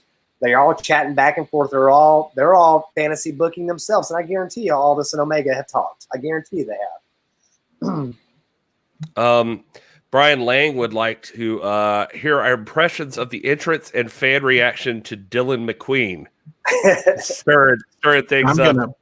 I'm gonna pass on that one. I don't know if you guys want to. I will say this for my reaction to Dylan McQueen. I own a Dylan McQueen shirt right now, and it's currently I haven't put it on yet, but I did receive a DM from Dylan McQueen saying I want to see my boy in the shirt. So make sure you post pics. And so, like he's Gary, I'll jump in because I don't know. You might have scrolled up and missed this, but the champ has weighed in on our last conversation. Says, I see a lot of chatter about Omega, but there's someone else I've got my eye on to really prove that I'm the best in the world. So I like that. Of course, see, you are the best in the world, champ. You have proven it, and you have the trophy that says it, but that's intriguing right there. Now I just got my second win. We're going another 2 hours, guys. Let's do it. I got nowhere to work tomorrow. Yeah, that's it. I know. Did you guys see my Vin Diesel shirt? I did. I've been noticing. I was assuming that said Vin Diesel. I just kept seeing Vin. Feel like I do. That's custom, baby. Yeah. Dylan McQueen was a lot of fun, man. He was now this guy makes a living going around and provoking. He comes out to the ring. He's got a Joe Biden mask, which, I've made no sound. One thing I appreciate this crowd is you guys don't kick me to the curb just because you know that that I lean to the right, which is okay. It's fine. It's a free country. But he comes to he comes to the ring with this Biden mask on, calls himself Joe Biden's favorite wrestler. The crowd, especially in a place like Grimsley, Tennessee, they're not having it, man. They are raucous. His merch table, boy, there was about to be a riot. You got to have some guts. The thing you got to know is you're in the middle of nowhere, Tennessee, and this is a very flamboyantly active person. Like he's got his thing going on, and you can imagine how that plays where he's at. And so for us, it's a lot of fun. It's fun to watch it. But there are some, in places like that, there are people that still take this thing very, very seriously. And so, props to him because he looked ready to back up anything that he needed to. So, good on him. But I was impressed enough that I got a Dylan McQueen shirt. I liked him. I thought he was cool. Yep, he was great. Let's see here. What else have we got going on? We'll stick around till we get to the bottom of this chat. If you guys see anything, James Lawrence world titles get defended on different continents, like the NWA World Championship, other supposed world or universal championships or company championships. He says. So he's right. He's 100% right. Alliance Wrestling in the house. Thanks, Jay Cal, for hanging out with us. This Marvel partnership with Triple H, something that wrestling fans should be paying attention to. Could this be a prelude to Disney promoting professional wrestling? That's been talked about a lot. I mean, I feel like that's always been out there, that what if Disney were to try to get into the pro wrestling biz?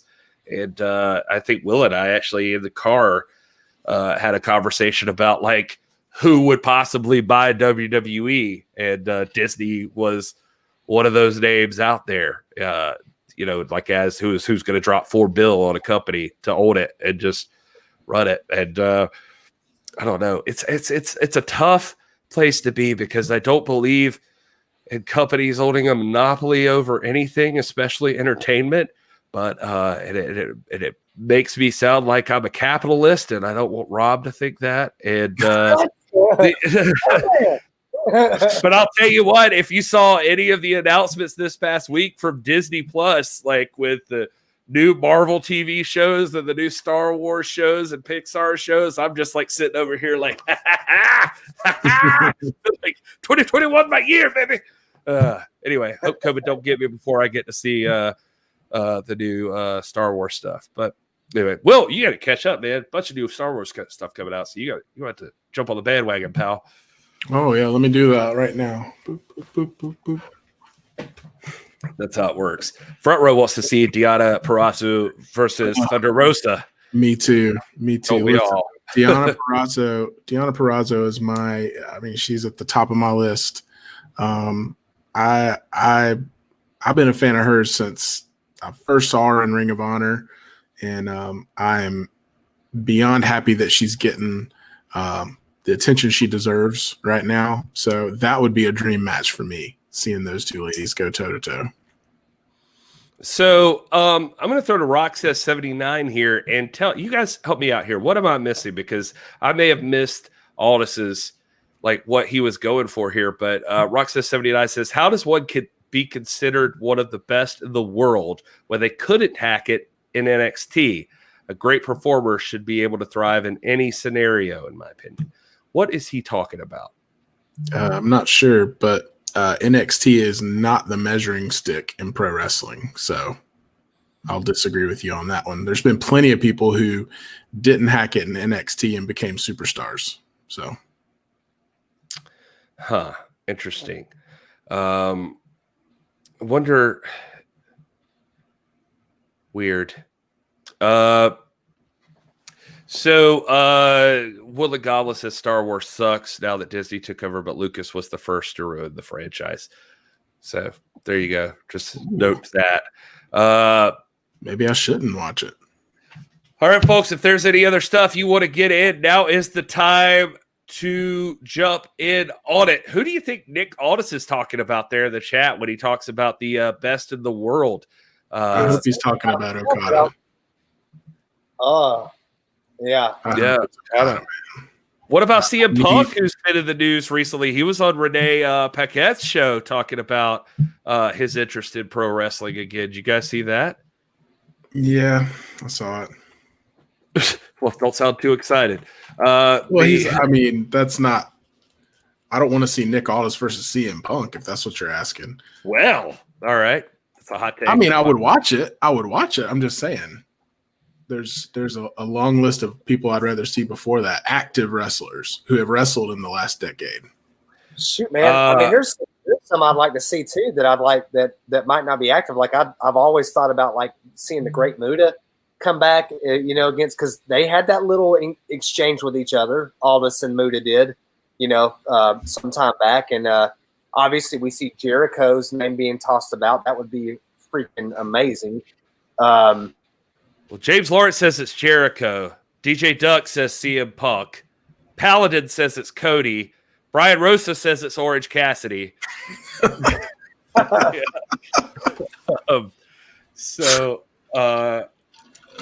interesting. Alliance Wrestling says, I think Nick Aldis is pointing out directly to Ring of Honor.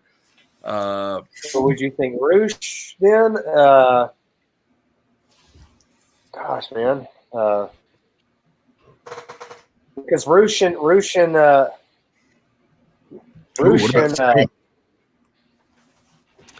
he does have some stuff. I mean, he's got a storyline built with Roosh already. He's got a storyline built with PCO already.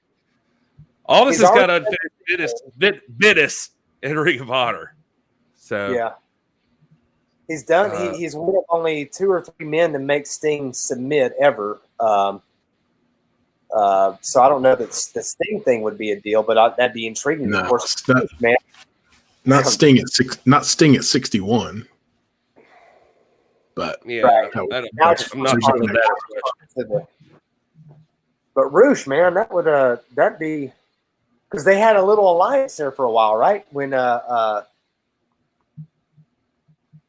didn't they? Well, they did, but what happened is that, exactly what you're talking about. It was PCO, and wasn't it Brody King or was it Marty? I can't remember, but they faced off against Roosh and Aldis, and Roosh left Aldis. Yeah, but Roosh abandoned Aldis in the middle of the ring and allowed him to get double teamed, and PCO got the pinfall over Aldis in Ring of Honor. That was the last time he was in Ring of Honor. So that's why I say Aldis has some story. If you wanted to pick up on PCO or Roosh, Aldis has some unfinished business right in there that you could lead into. I want to point out Dave Scooby real quick, if we could. Dave Scooby, I swear to God, I'm not avoiding you. He's wanted to point this out, and as it should be, if you get a chance, watch Championship Wrestling from Hollywood this week. The Bodega are the new UWN Tag Team Champions. So so shout out to Papa Esco and our boy Danny Limelight for winning the gold there. I guarantee you that's not the last time they'll be seeing gold. Those guys, we've been fans of them since they started, and I'm happy to see them finally get some recognition there. I haven't seen the show yet, but I just know that happened. Craig S. wants to see Mr. Aldis defend the 10 pounds of gold against Kento Miyahara in All Japan Pro Wrestling. Let's see. Mm-hmm. Brian Rosa is just trolling up in this junk. He is just saying, Nick Aldis in AEW. Imagine all the dream matches. Nick versus Marco Stunt. Nick versus Jungle Boy. Nick versus John Silver. Well, let's look at who he has beaten in AEW. Brian Cage, Jake Hager. He beat every single one of those guys, and that's right. Yeah, so. James A. Jackson Jr. brings up Jonathan Gresham, and that would be fun. Gresham, yeah. Yeah. Jason, fight coming on the chat saying Skrull's been active on Instagram lately.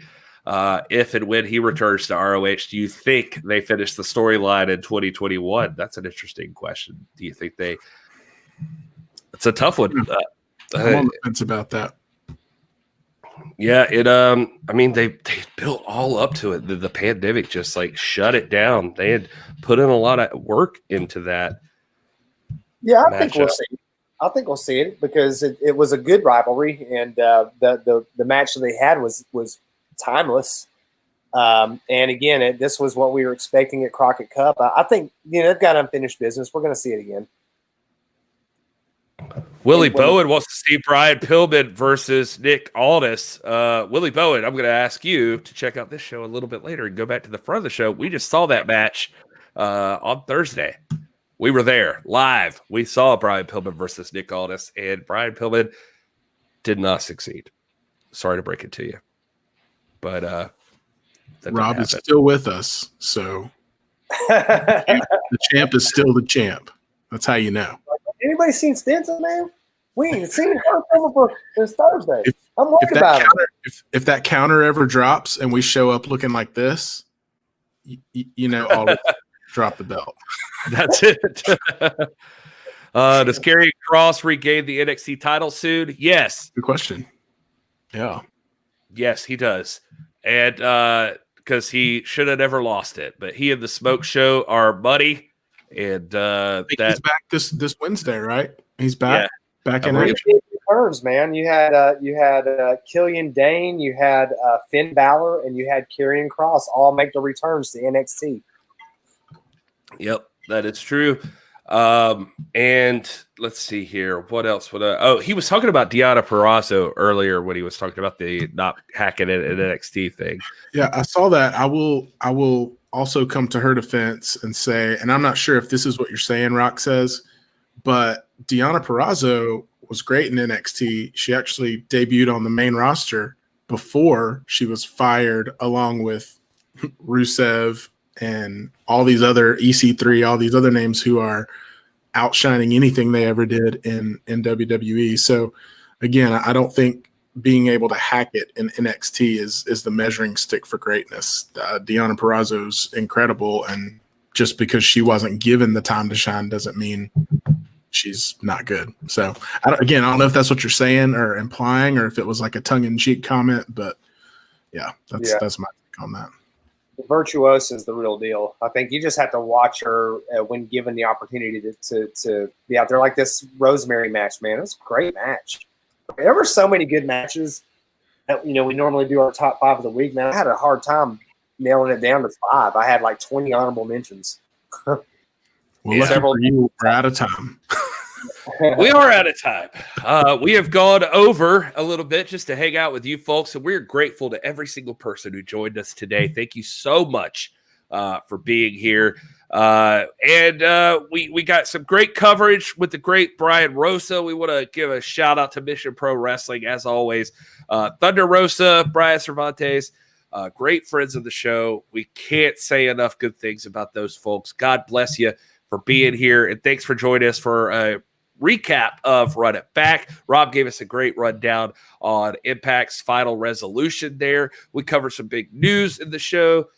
We also talked about the time in Grimsley, Tennessee that we all got to spend together with Brian Pillman Jr. and Nick Aldis. That was a blast. And we gave you something to chew on because Nick Aldis threw out some kind of grenade here in the middle of the chat, showed up live in the chat and said he's got his eyes set on someone who calls themselves the best in the world. Who could he be talking about? I guess stay tuned. We're going to find out. Nick Aldis is active again after, I guess, he got the taste for action when he took on Brian Jr. Yeah, he got the itch back. He's going at it again. Guys, we had a great audience tonight. Thank you so much for being here. Seriously. And if you're new here, like DJ Duck, thanks for joining us. Thanks for subscribing. And please make sure to continue to subscribe. Subscribe to us here on the YouTube channel. Make sure you hit the like buttons. You can hit the little bell icon. It lets you know anytime we go live. Because we got some plans for how we go live. We'll talk about that more in upcoming shows. But the next time you will see us live is going to be on Wednesday. We'll be back and we'll get our midweek recap in the can, and we'll talk about everything that's happened up until then. Any new news that's coming out, and we can't wait to see you guys there. Seriously, if you were watching and you weren't in the chat, thank you so much for just watching and hanging out with us. We love you guys, and we're grateful for all of your participation. Make sure you hit us up over on the website, nwafam.com.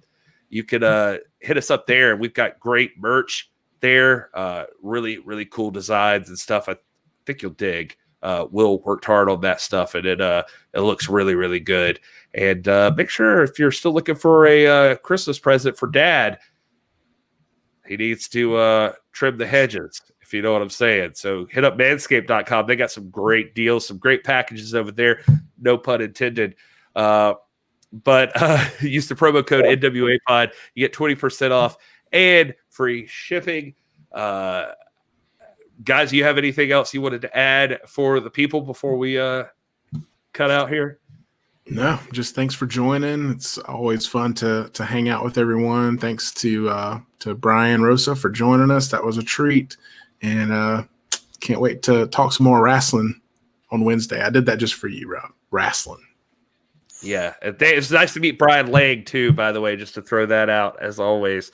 And DJ Duck, thanks for joining us. He'll be watching what time on Wednesdays? Usually we hit it about 6 on Wednesday. 6:05. 6:05. 6:05 on Wednesdays. Yeah. And we usually go a couple hours there just to recap the midweek and just talk about news and just whatever is on you guys' mind. So DJ Duck, we'd love to have you. Thanks for finding us here. And make sure you tell anybody. Tell your friends. Tell your family. Tell everyone. This is pro wrestling. This is where you want to be. We're trying to make a great community where the lapsed fans and even the new fans that want to dodge all the crappy fans can come to and hang out. So welcome all of you. It's so good to see you. Rob, do you have anything else to add before I make this any more awkward? No. Thanks for everyone. Brian Lang. We also got to meet Mrs. Lang in Grimsley, Tennessee. So it was fantastic to meet the entire Lang family there, and so that was a treat. But again, like Will said, salute to Brian Rosa for hanging out, to the champ for gracing us with his presence in the chat. This is the best community. We have a lot of fun. We enjoy it, and come hang out on Wednesday. Perfect. All right. Well, God bless you all. You get my God bless you for the night. God bless all of you. Thanks for joining us. That's at Hey It's Will. I'm at This Is Gary Horn. And of course, the doctor is at This Is Dr. Stinson. The show is at at TIPW Show on all the social media stuff. You can find us and hit us up. Let us know what you want to hear more about, what you like, what you don't like about the shows. We're always open to discussion, and we'll head out for now. But until next time, enjoy.